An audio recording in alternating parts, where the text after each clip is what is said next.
అందరికీ నమస్కారం.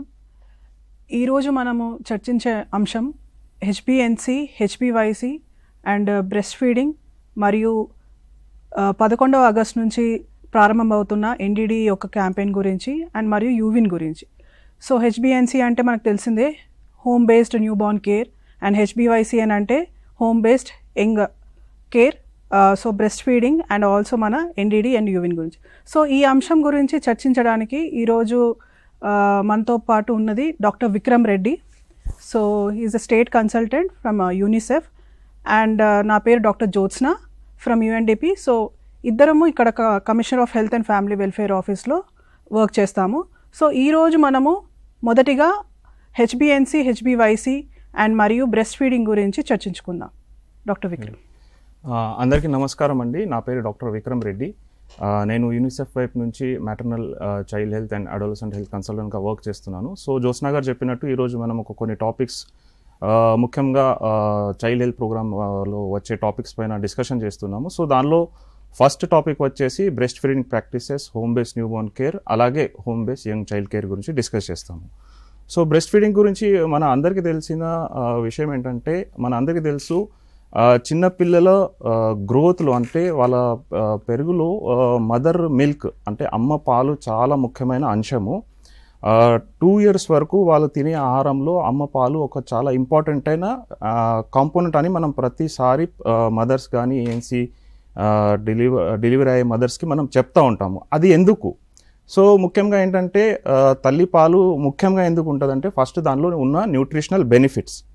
So breast milk ఒక కంప్లీట్ ఫుడ్ ఉంటుంది. అంటే పుట్టిన వెంటనే 6 నెలల వరకు ఆ పాపకి కావాల్సిన ఏదైతే ఆహారం ఉంటుందో, న్యూట్రిషన్స్ ఉంటాయో అవి అన్నీ తల్లి పాలలో ఉంటుంది.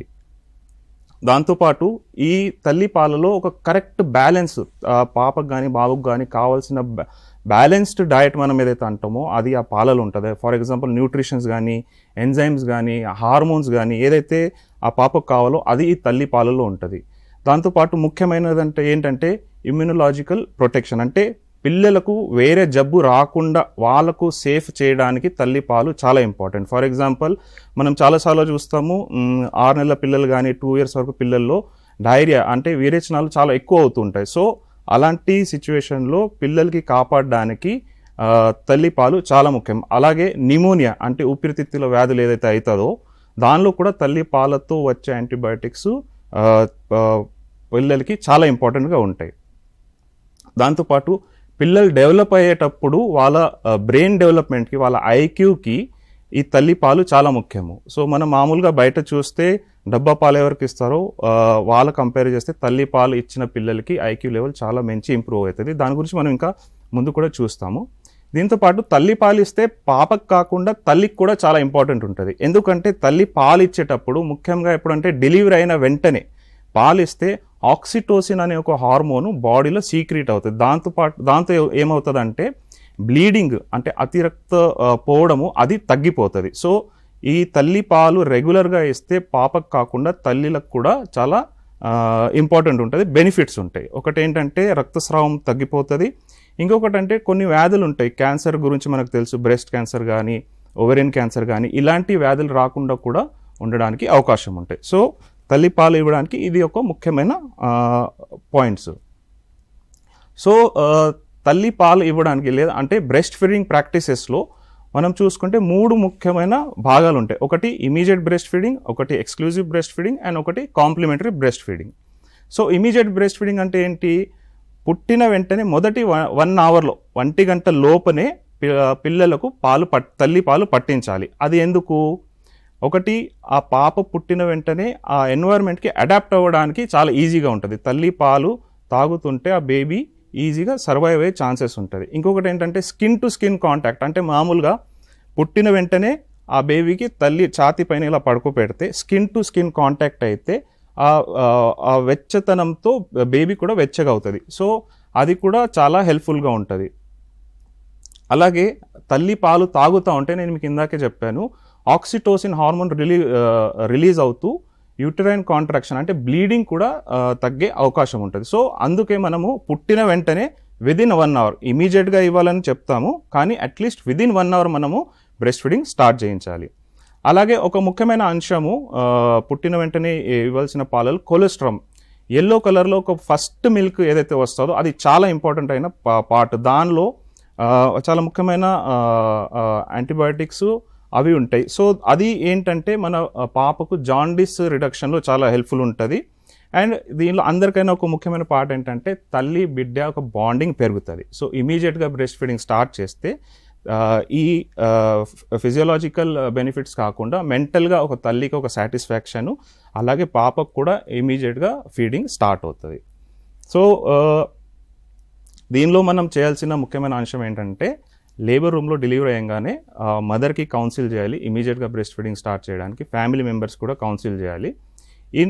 అలాగే మన స్టేట్లో కూడా ఈ బ్రెస్ట్ ఫీడింగ్ ఇమీడియట్గా స్టార్ట్ చేయాలి అనేసి ఒక ఆర్డర్స్ కూడా ఇచ్చి ఉన్నాము. ప్రతి గవర్నమెంట్ హాస్పిటల్లో ఎక్కడైతే మనకు నార్మల్ డెలివరీ జరుగుతాయో అక్కడ లేబర్ టేబుల్ పైననే ఇమీడియట్గా బ్రెస్ట్ ఫీడింగ్ స్టార్ట్ చేయాలనేసి మన జాయింట్ డైరెక్టర్ చైల్డ్ హెల్త్ వైపు నుంచి ఆర్డర్స్ కూడా ఇవ్వడం జరిగింది. అలాగే ఒకవేళ సి సెక్షన్లో వీలవుతాయి, ఎందుకంటే సి సెక్షన్ జరిగినప్పుడు స్టిచెస్ వేస్తారు, మదర్ అనెస్థీషియా వల్ల అన్కాన్షియస్ ఉండొచ్చు. సో అలాంటి పరిస్థితులు ఒకవేళ వీల్ అవుతేనే మనము సి సెక్షన్లో కూడా ఇమీడియట్ బ్రెస్ట్ ఫీడింగ్ స్టార్ట్ చేయాలి. కాకపోతే నార్మల్ డెలివరీ అయితే ఖచ్చితంగా within 1 hour immediate breast feeding start చేయాలి.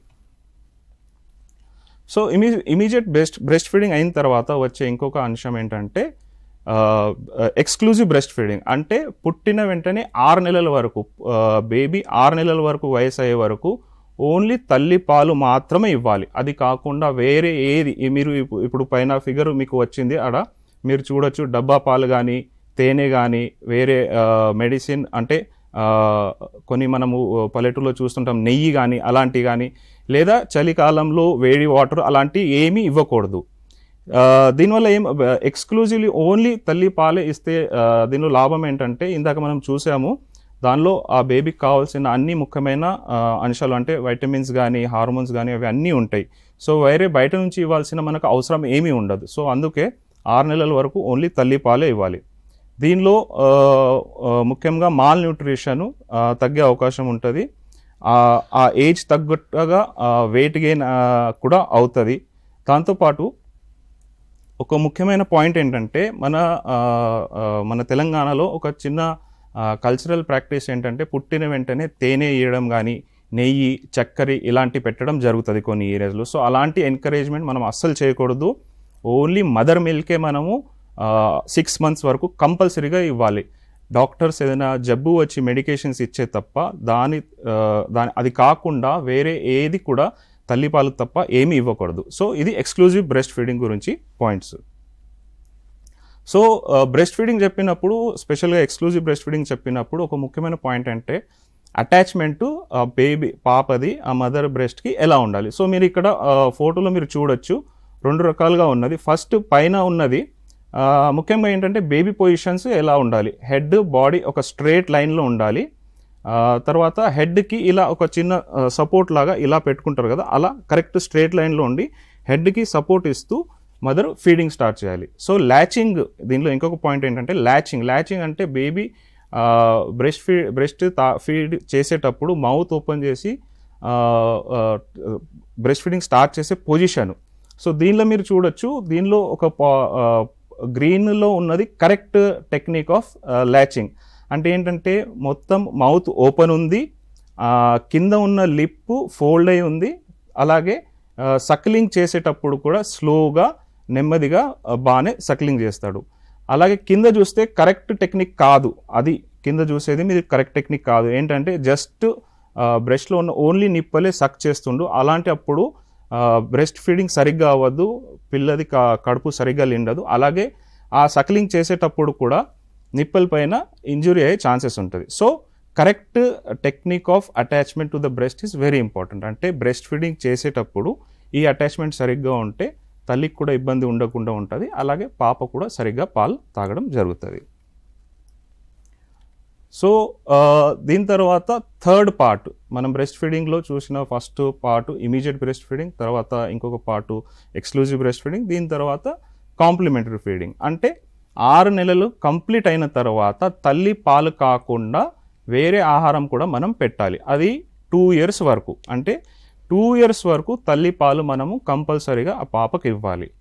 6 months తర్వాత మనం ఎందుకు వేరే ఫుడ్ స్టార్ట్ చేస్తామంటే వయసు పెరిగే కొద్దు ఆ బేబీకి ఆ పాపకి కావాల్సిన న్యూట్రిషనల్ కాంపోనెంట్ తల్లిపాల్లో తగ్గుతా పోతుంది. సో బయట నుంచి కూడా మనం కంపల్సరీగా న్యూట్రిషన్స్ ఇవ్వాలి. సో దీనిలో మీరు మీ స్క్రీన్ పైన కనుక చూస్తే మీకు ఒక ఫొటోస్లో కనిపిస్తుంది ఏ ఏజ్ గ్రూప్లో ఎలా ఇవ్వాలనేసి. సో 6 months దాటంగానే ఫస్ట్ ఇనీషియల్గా 2 spoons 3 spoons అలా డేలో ఒక 2-3 times ఇస్తూ స్టార్ట్ చేయాలి. దాని తర్వాత 7 to 8 monthsలో 2 కటోరీస్ అంటే 2 గిన్నెల్లో పట్టేటంత ఫుడ్ 3 to 4 times మనం ఇవ్వాలి. అలాగే వయసు పెరిగే కొద్దీ ఆ పాప డయట్ని ఆకలి పట్టి తినే అలవాట్లు పట్టి మనము ఫుడ్ ఇస్తా పోవాలి. కానీ దీనిలో ఒక ముఖ్యమైన అంశం ఏంటంటే బయట ఫుడ్ అసలు ఇవ్వకూడదు. సో 6 నెలలు దాటింది కదా అనేసి చిప్స్ లాంటివి చాక్లెట్స్ లాంటివి అది అస్సలు పెట్టకూడదు.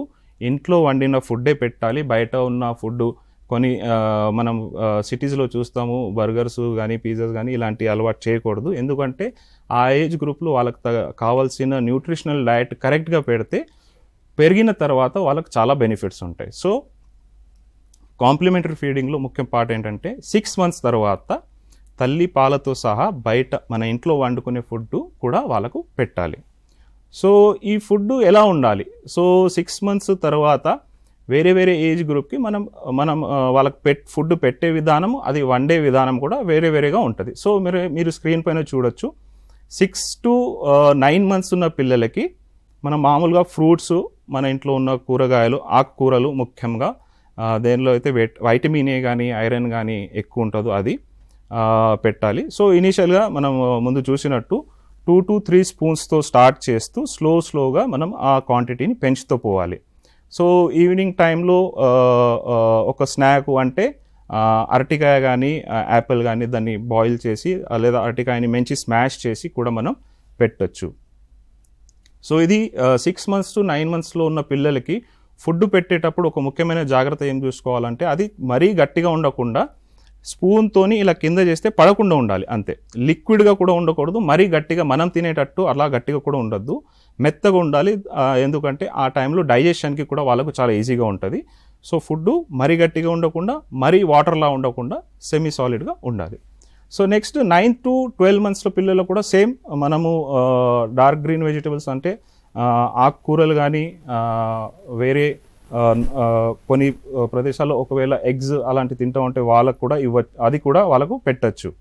సో సేమ్ హాఫ్ కటోరీతో స్టార్ట్ చేస్తూ బేబీ అపెటైట్ని చూస్తే ఆకలిని చూస్తే మనం ఫుడ్ పెంచుతూ పోవచ్చు. అగైన్ 3 to 4 times ఇవ్వాలి ఒక డేలో. సేమ్ దీనిలో కూడా ఫుడ్ మరీ గట్టిగా ఉండకుండా మరీ పల్చగా ఉండకుండా సెమీ సాలిడ్గా ఉండాలి. 1 year నుంచి 2 years వరకు ఉన్న పిల్లల్లో మనం ఇంట్లో ఏదైతే మామూలుగా తింటూ ఉంటామో అవే అన్నీ పెట్టాలి. ఒక డేలో వాళ్ళు ఒకేసారి మనలాగా పొద్దున ఒకసారి మళ్ళీ సాయంత్రం ఒకసారి తినలేరు. అందుకే 3 to 4 mealsలో వాళ్ళకు ఆ ఫుడ్ పెడతా ఉండాలి. మధ్యలో స్నాక్స్ స్పెషల్గా ఫ్రూట్స్ చిన్నపిల్లలలో ఫ్రూట్స్ ఇవ్వడం చాలా ఇంపార్టెంట్. సీజన్తో పట్టి మన ఏరియాలో వచ్చే ఫ్రూట్స్ వాళ్ళకు ఇవ్వాలి. ఈ ఫ్రూట్ ఆ ఫ్రూట్ కాకుండా అన్ని ఫ్రూట్స్ పిల్లలకి ఇవ్వాలి. ఎందుకంటే ఇప్పటి నుంచే మనం అలవాటు చేస్తే పెద్దగా అయినప్పుడు వాళ్ళకు అదే అలవాటు వాళ్ళు క్యారీ అవుతూ ఫ్రూట్స్ వాళ్ళ డైలీ హ్యాబిట్లో కంటిన్యూ అవుతుంది. సో 2 to 5 yearsలో మామూలుగా సేమ్ మనము ఇంట్లో ఏదైతే వండుకుంటామో అదే ఫుడ్ డైలీ రెగ్యులర్గా 3 to 4 meals దీనిలో క్వాంటిటీలో ఇవ్వాలి. నేను మళ్ళీ ఒకసారి ముఖ్యంగా చెప్తున్నాను, ఫస్ట్ 2 yearsలో అట్లీస్ట్ పిల్లలకి ఓన్లీ తల్లిపాలు, దాంతోపాటు 6 months తర్వాత మన ఇంట్లో వండే ఫుడ్నే ఇవ్వాలి. బయట వండిన ఫుడ్స్ చిప్స్ చాక్లెట్స్ అవి ఎంకరేజ్ చేయకూడదు. సో మన ఇంట్లో వండిన ఫుడ్డే చాలా బాగుంటుంది. అదే వాళ్ళ బ్రెయిన్ డెవలప్మెంట్కి బాడీ డెవలప్మెంట్కి చాలా బాగుంటుంది. సో అదే మనము ఫుడ్ ఇస్తూ ఉండాలి. సో ఇందాక మనం చూసాము బ్రెస్ట్ మిల్క్ అనేది చాలా ఇంపార్టెంట్. బట్ కొన్ని సిచ్యువేషన్స్లో ఫర్ ఎగ్జాంపుల్ ఒకవేళ మదర్కి బాగాలేదు, ఆ మదర్ హాస్పిటల్లో అడ్మిట్ ఉంది, సి సెక్షన్ అయింది, ఇంకా రికవర్ అవ్వలేదు, లేదా బేబీ ప్రీమెచ్యూర్ ఉంది, లో బర్త్ ఉంది, సకలింగ్ చేసే పరిస్థితి లేదు, అలాంటి అప్పుడు తల్లి పాలే మనము దాన్ని ఇస్తాము. కానీ అది ఇచ్చే పద్ధతి వేరే. అదేంటంటే ఎక్స్ప్రెస్డ్ బ్రెస్ట్ మిల్క్ అంటే తల్లి పాలని పిండి ఒక గిన్నెలు కానీ ఒక కంటైనర్ క్లీన్ కంటైనర్లో కలెక్ట్ చేసి అది మనము ఆ బేబీకి ఇస్తాము. సో ఇక్కడ మీరు స్క్రీన్ పైన చూడొచ్చు, మీకు ఒక ఎక్స్ప్రెస్డ్ బ్రెస్ట్ మిల్క్ది టెక్నిక్స్ చెప్పారు.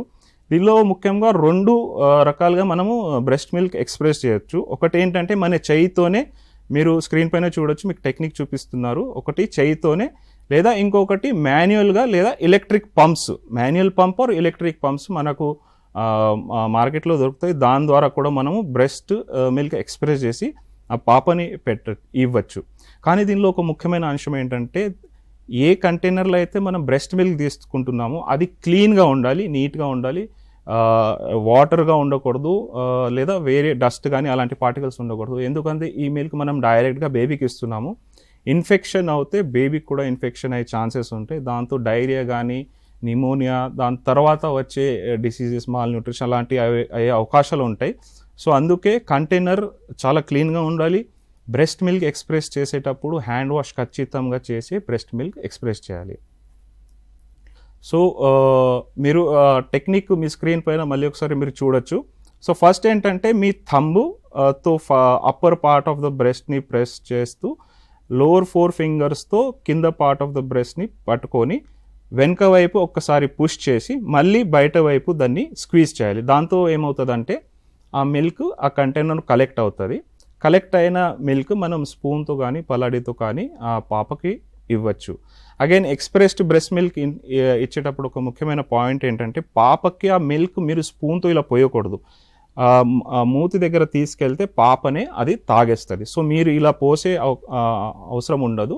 సో పాపకి స్పూన్ ఇట్లా పెడితే అదే తాగేస్తుంది స్పూన్తో ఈజీగా. ఇంకొక పాయింట్ ఏంటంటే, దీనిలో రూమ్ టెంపరేచర్లో ఒకవేళ ఉంటే 6 to 8 hours మనం ఈ బ్రెస్ట్ మిల్క్ యూజ్ చేయొచ్చు. రెఫ్రిజిరేటర్లో ఒకవేళ పెడితే 24 గంటల వరకు, ఒక్కరోజు ఎక్స్ప్రెస్ చేసిన బ్రెస్ట్ మిల్క్ 24 గంటల వరకు మనం యూజ్ చేయొచ్చు. కాకపోతే ఫ్రిడ్జ్లో నుంచి బయట పెట్టి వేడి నీళ్ళల్లో ఆ కంటైనర్ పెడితే కొంచెం గోరువెచ్చగా అయిన తర్వాత అది మనం పాపకు ఇవ్వాలి. సో బ్రెస్ట్ ఫీడింగ్ మాట్లాడేటప్పుడు ఇంకొక కామన్గా మన దగ్గర వచ్చే ఒక పాయింట్ ఏంటంటే, ఒకవేళ తల్లికి బాగాలేనప్పుడు లేదా పాపకి బాగాలేనప్పుడు కూడా మనం బ్రెస్ట్ ఫీడింగ్ చేయొచ్చా అంటే 100%గా మనం బ్రెస్ట్ ఫీడింగే చేయాలి. స్పెషల్గా ఎప్పుడైతే పాపకి అసలు బాగుండదో, కొన్నిసార్లు విరేచనాలు అయినా కూడా, డైరియా స్టార్ట్ అయితే, వేరే జబ్బు ఏదైనా కానీ ఉన్నప్పుడు మనము బ్రెస్ట్ ఫీడింగే చేయించాలి కంపల్సరీగా.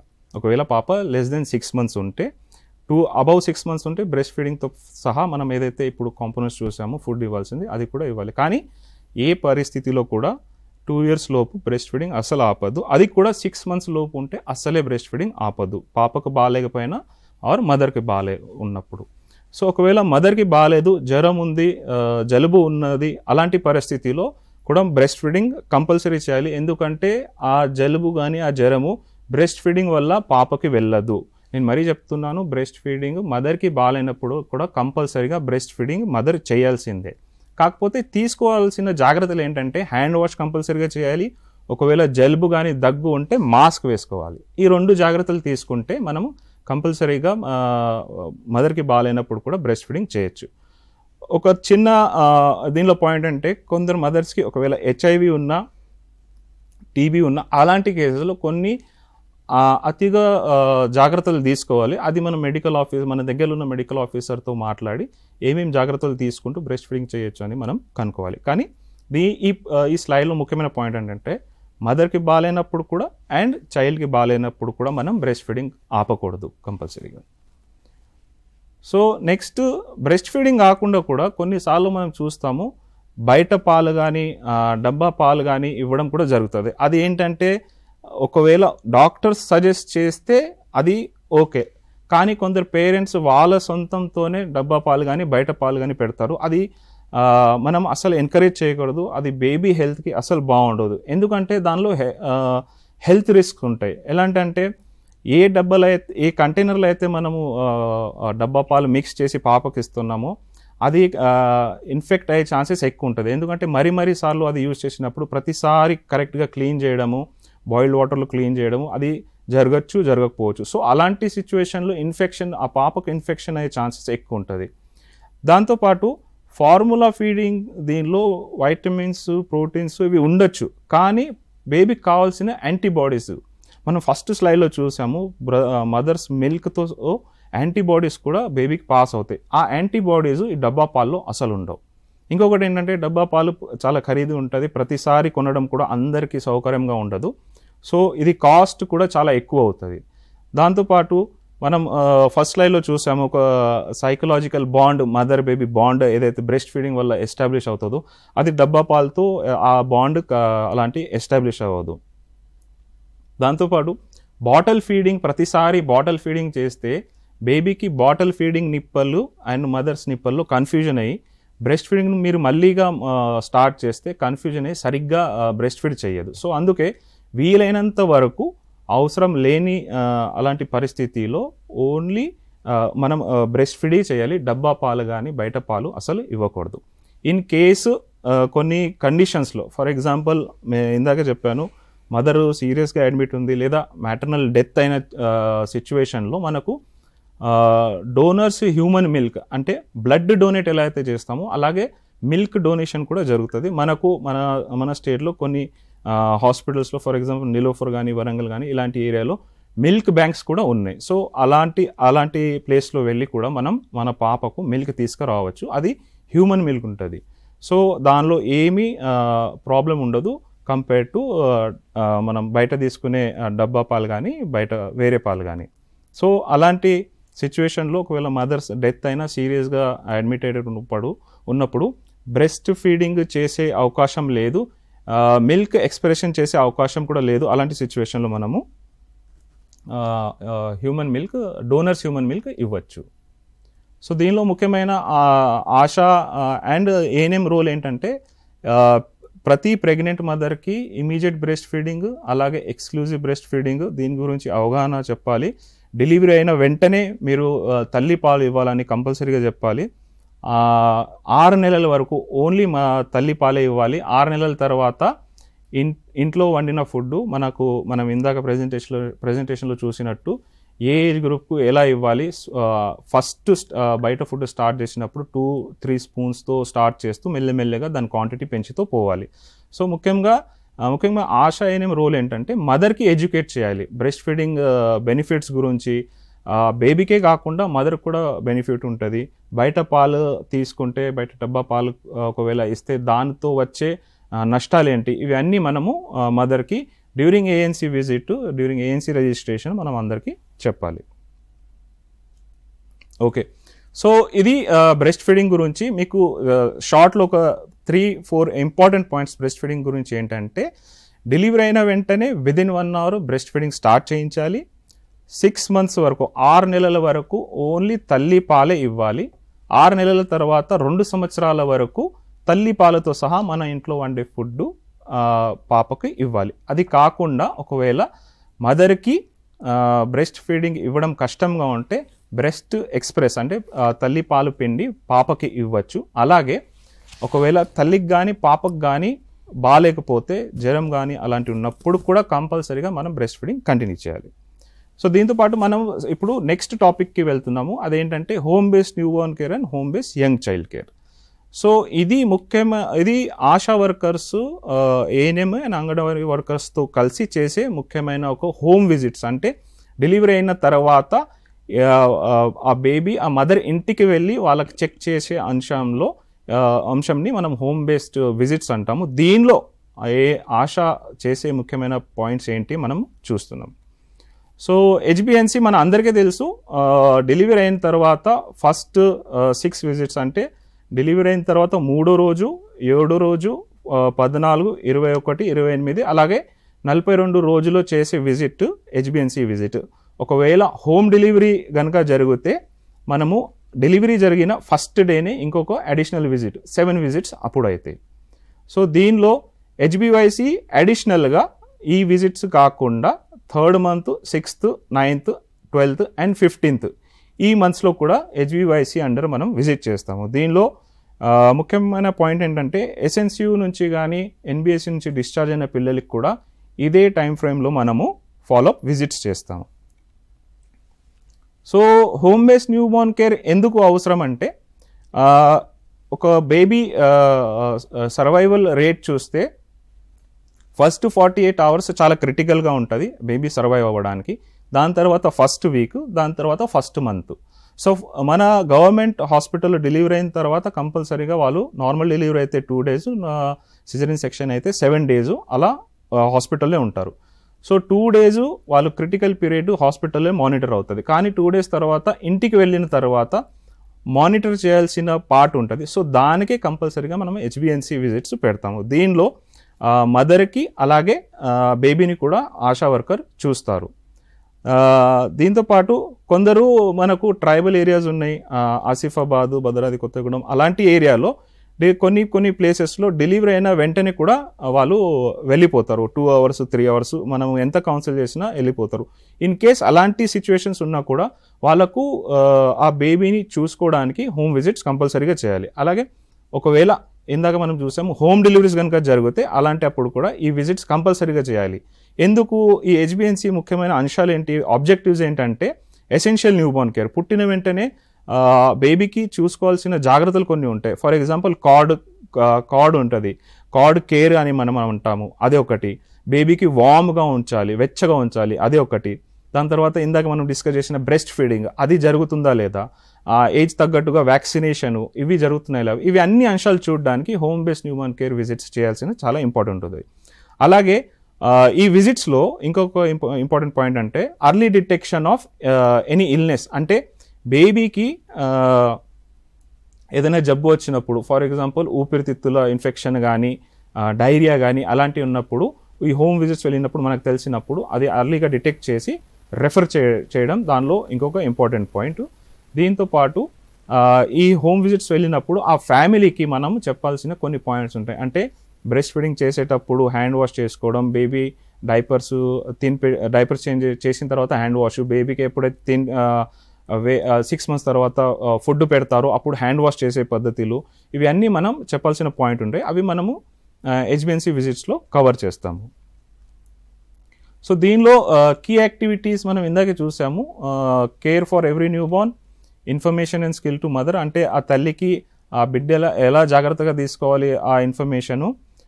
ముఖ్యంగా ప్రతి బేబీకి ఎగ్జామినేషన్ చేయడము. దీనిలో ముఖ్యంగా అంబైలికల్ కార్డ్ని చూస్తాము, ఫీవర్ ఉందా లేదా అది చూస్తాము, ఊపిరి సరిగ్గా వస్తుందా లేదా, బ్రెస్ట్ ఫీడింగ్ చేస్తుందా లేదా, యూరిన్ అవుట్పుట్ కానీ స్టూల్ అవుట్పుట్ కానీ ఉందా లేదా అది చూస్తాము. అలాగే ఇందాక మాట్లాడినట్టు early detection of any illness. అంటే ఫీవర్ కానీ ఊపిరితిత్తుల ఇన్ఫెక్షన్ కానీ డైరియా కానీ ఎలాంటిది ఏదైనా ఉంటే అర్లీగా డిటెక్ట్ చేసి హైయర్ సెంటర్కి మనం రెఫర్ చేస్తాము. దాంతోపాటు ఫాలో అప్, స్పెషల్గా డిశ్చార్జ్ అయిన తర్వాత హాస్పిటల్ నుంచి ఎస్ఎన్సియు కానీ ఎన్ఆర్సీ నుంచి డిశ్చార్జ్ అయిన తర్వాత ఫాలో అప్ చేయాల్సిన విజిట్స్ కూడా ఈ హెచ్బిఎన్సి విజిట్స్లో మనం చేస్తాము. దాంతోపాటు ఒక ముఖ్యమైన పాయింట్ ఏంటంటే మదర్కు వచ్చేటప్పుడు మదర్ కూడా మనము ఫ్యామిలీ ప్లానింగ్ గురించి, కౌన్సిలింగ్ గురించి చెప్తాము. సో ఆశ ఒక హెచ్బిఎన్సి విజిట్ వెళ్ళినప్పుడు చేయాల్సిన ముఖ్యమైన యాక్టివిటీస్ ఏంటి, వేయింగ్, మీరు మీ స్క్రీన్ పైన చూడొచ్చు.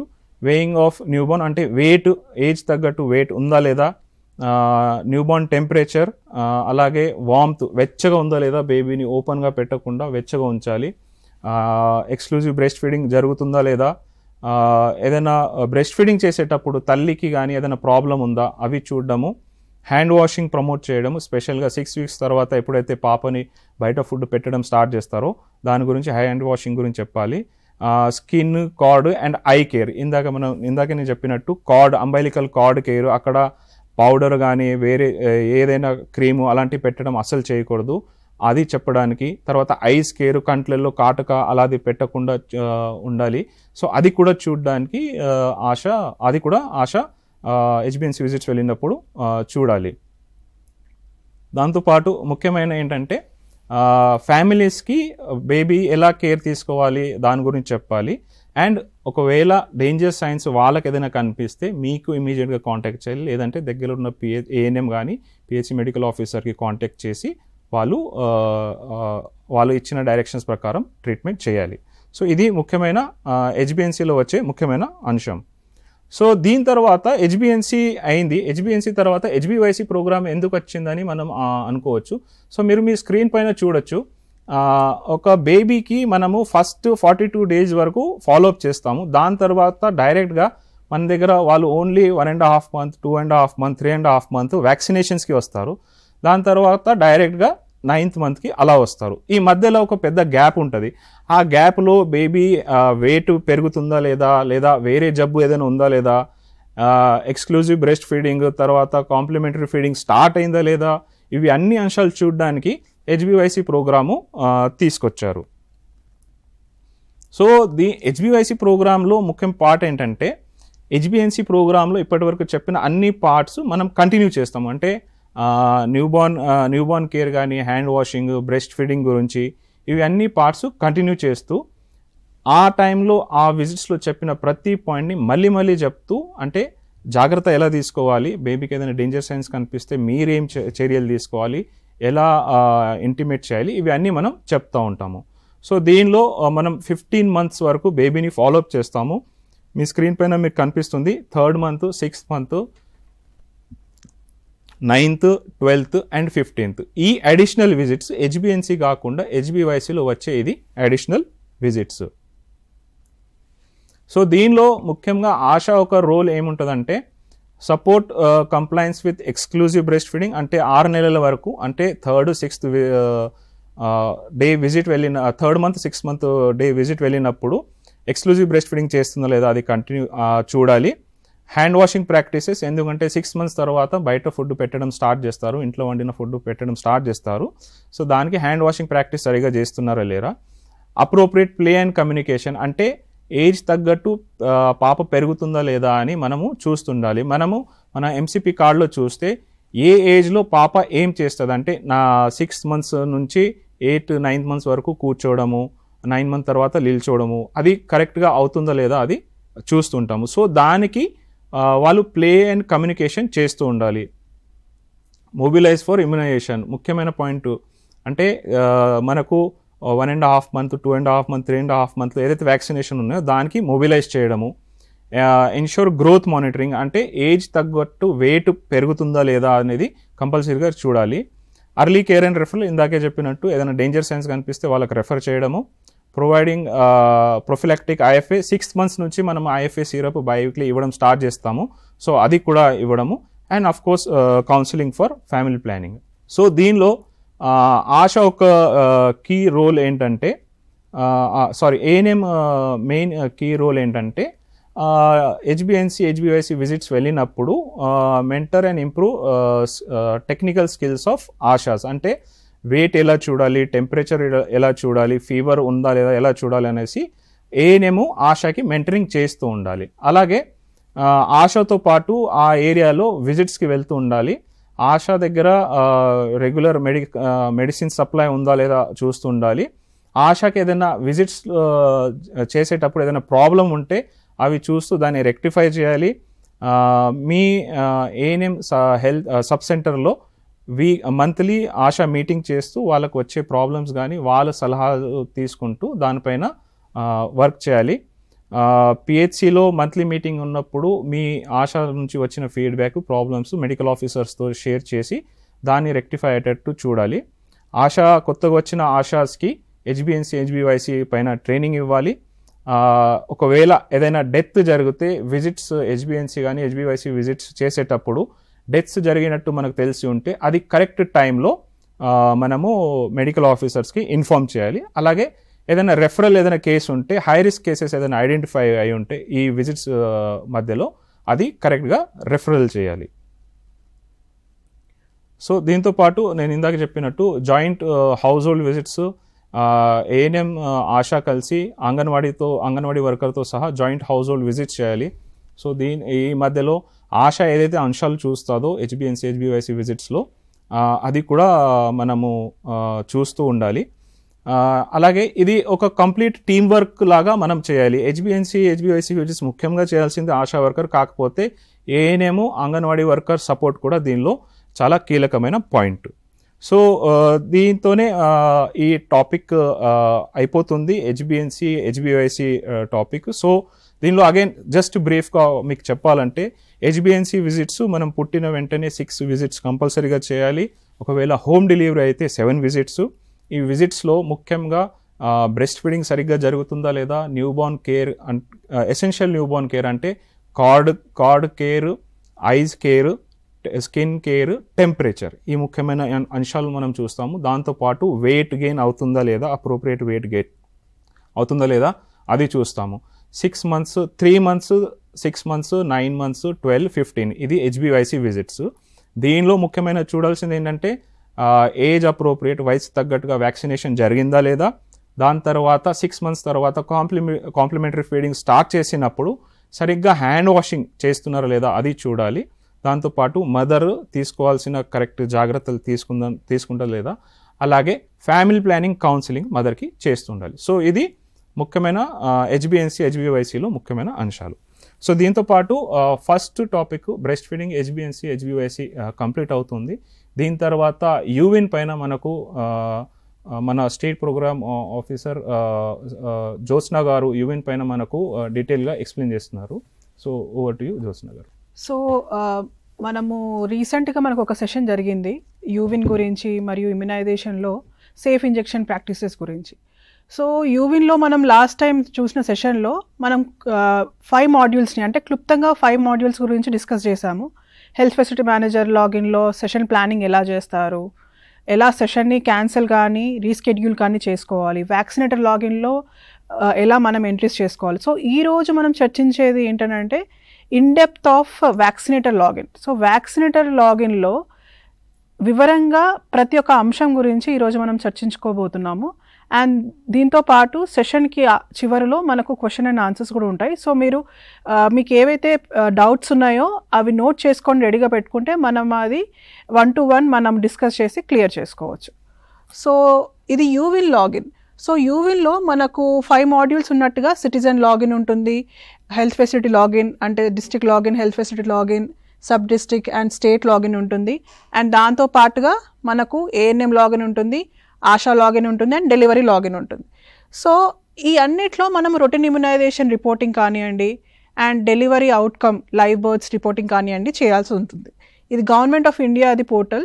సో దీంట్లో మనకు కోవిడ్ టైంలో మనకి ఎలాగైతే కోవిడ్ వ్యాక్సినేషన్ సర్టిఫికేట్ జనరేట్ అయిందో వ్యాక్సినేషన్ తర్వాత ఎలాగైతే SMS అలర్ట్స్ వెళ్ళాయో పేరెంట్స్కి, సో అదే విధంగా మనకు దీంట్లో కూడా సేమ్ అలానే రొటీన్ ఇమ్యునైజేషన్కి కూడా మనం అదే విధానంలో ఈ పోర్టల్ని ఇంట్రడ్యూస్ చేయడం జరిగింది. సో మీరు ఇది చూసుంటే ఇది యూవిన్ అనేది ఇది ఓపెన్ పోర్టల్. అంటే ఏంటంటే ఒక హెల్త్ కేర్ వర్కర్సే కాకుండా సిటిజన్స్ అంటే పబ్లిక్ కూడా దీన్ని ఓపెన్ చేసుకొని వాళ్ళు నియర్ బై వ్యాక్సినేషన్ సెషన్ సైట్ని విజిట్ చేసేసి వ్యాక్సిన్ తీసుకోవచ్చు. సో మనం ఇప్పుడు ఫర్ ఎగ్జాంపుల్ మనము మూవీకి వెళ్ళడానికి మనం ఎలాగైతే టికెట్స్ బుక్ చేసుకుంటామో అంటే ఎక్కడ స్లాట్ ఉంది, ఏ మూవీ మనకు కావాలి అనేసి, సో అదే విధంగా మనకి ఇంటికి దగ్గరలో ఏ సెషన్ సైట్ ఓపెన్ ఉంది, ఏ సెషన్ సైట్ దగ్గరలో ఉంది, సో దాన్ని బట్టి మనము సర్చ్ చేసుకొని పిన్ కోడ్ తోటి అలాగే డివిజన్ వైజ్గా జిల్లా వారీగా ఇది దేశమంతటా ఇదే పోర్టల్ ఉంటుంది కాబట్టి ఏ రాష్ట్రంలో మనకు ఎక్కడ ఏ సెషన్ సైట్కి వెళ్ళాలనుకున్నా కూడా మనం ఇక్కడ సర్చ్ చేసుకొని మనము అక్కడ దగ్గర బై సెషన్ సైట్కి వెళ్ళి మన పిల్లలకు కానీ లేకపోతే ప్రెగ్నెంట్ ఉమెన్ కానీ వ్యాక్సినేషన్ చేసుకోవచ్చు. సో ఇప్పుడు మనం చూసినట్లయితే ఇది మన యూవిన్ ఓపెన్ పోర్టల్ ఇది.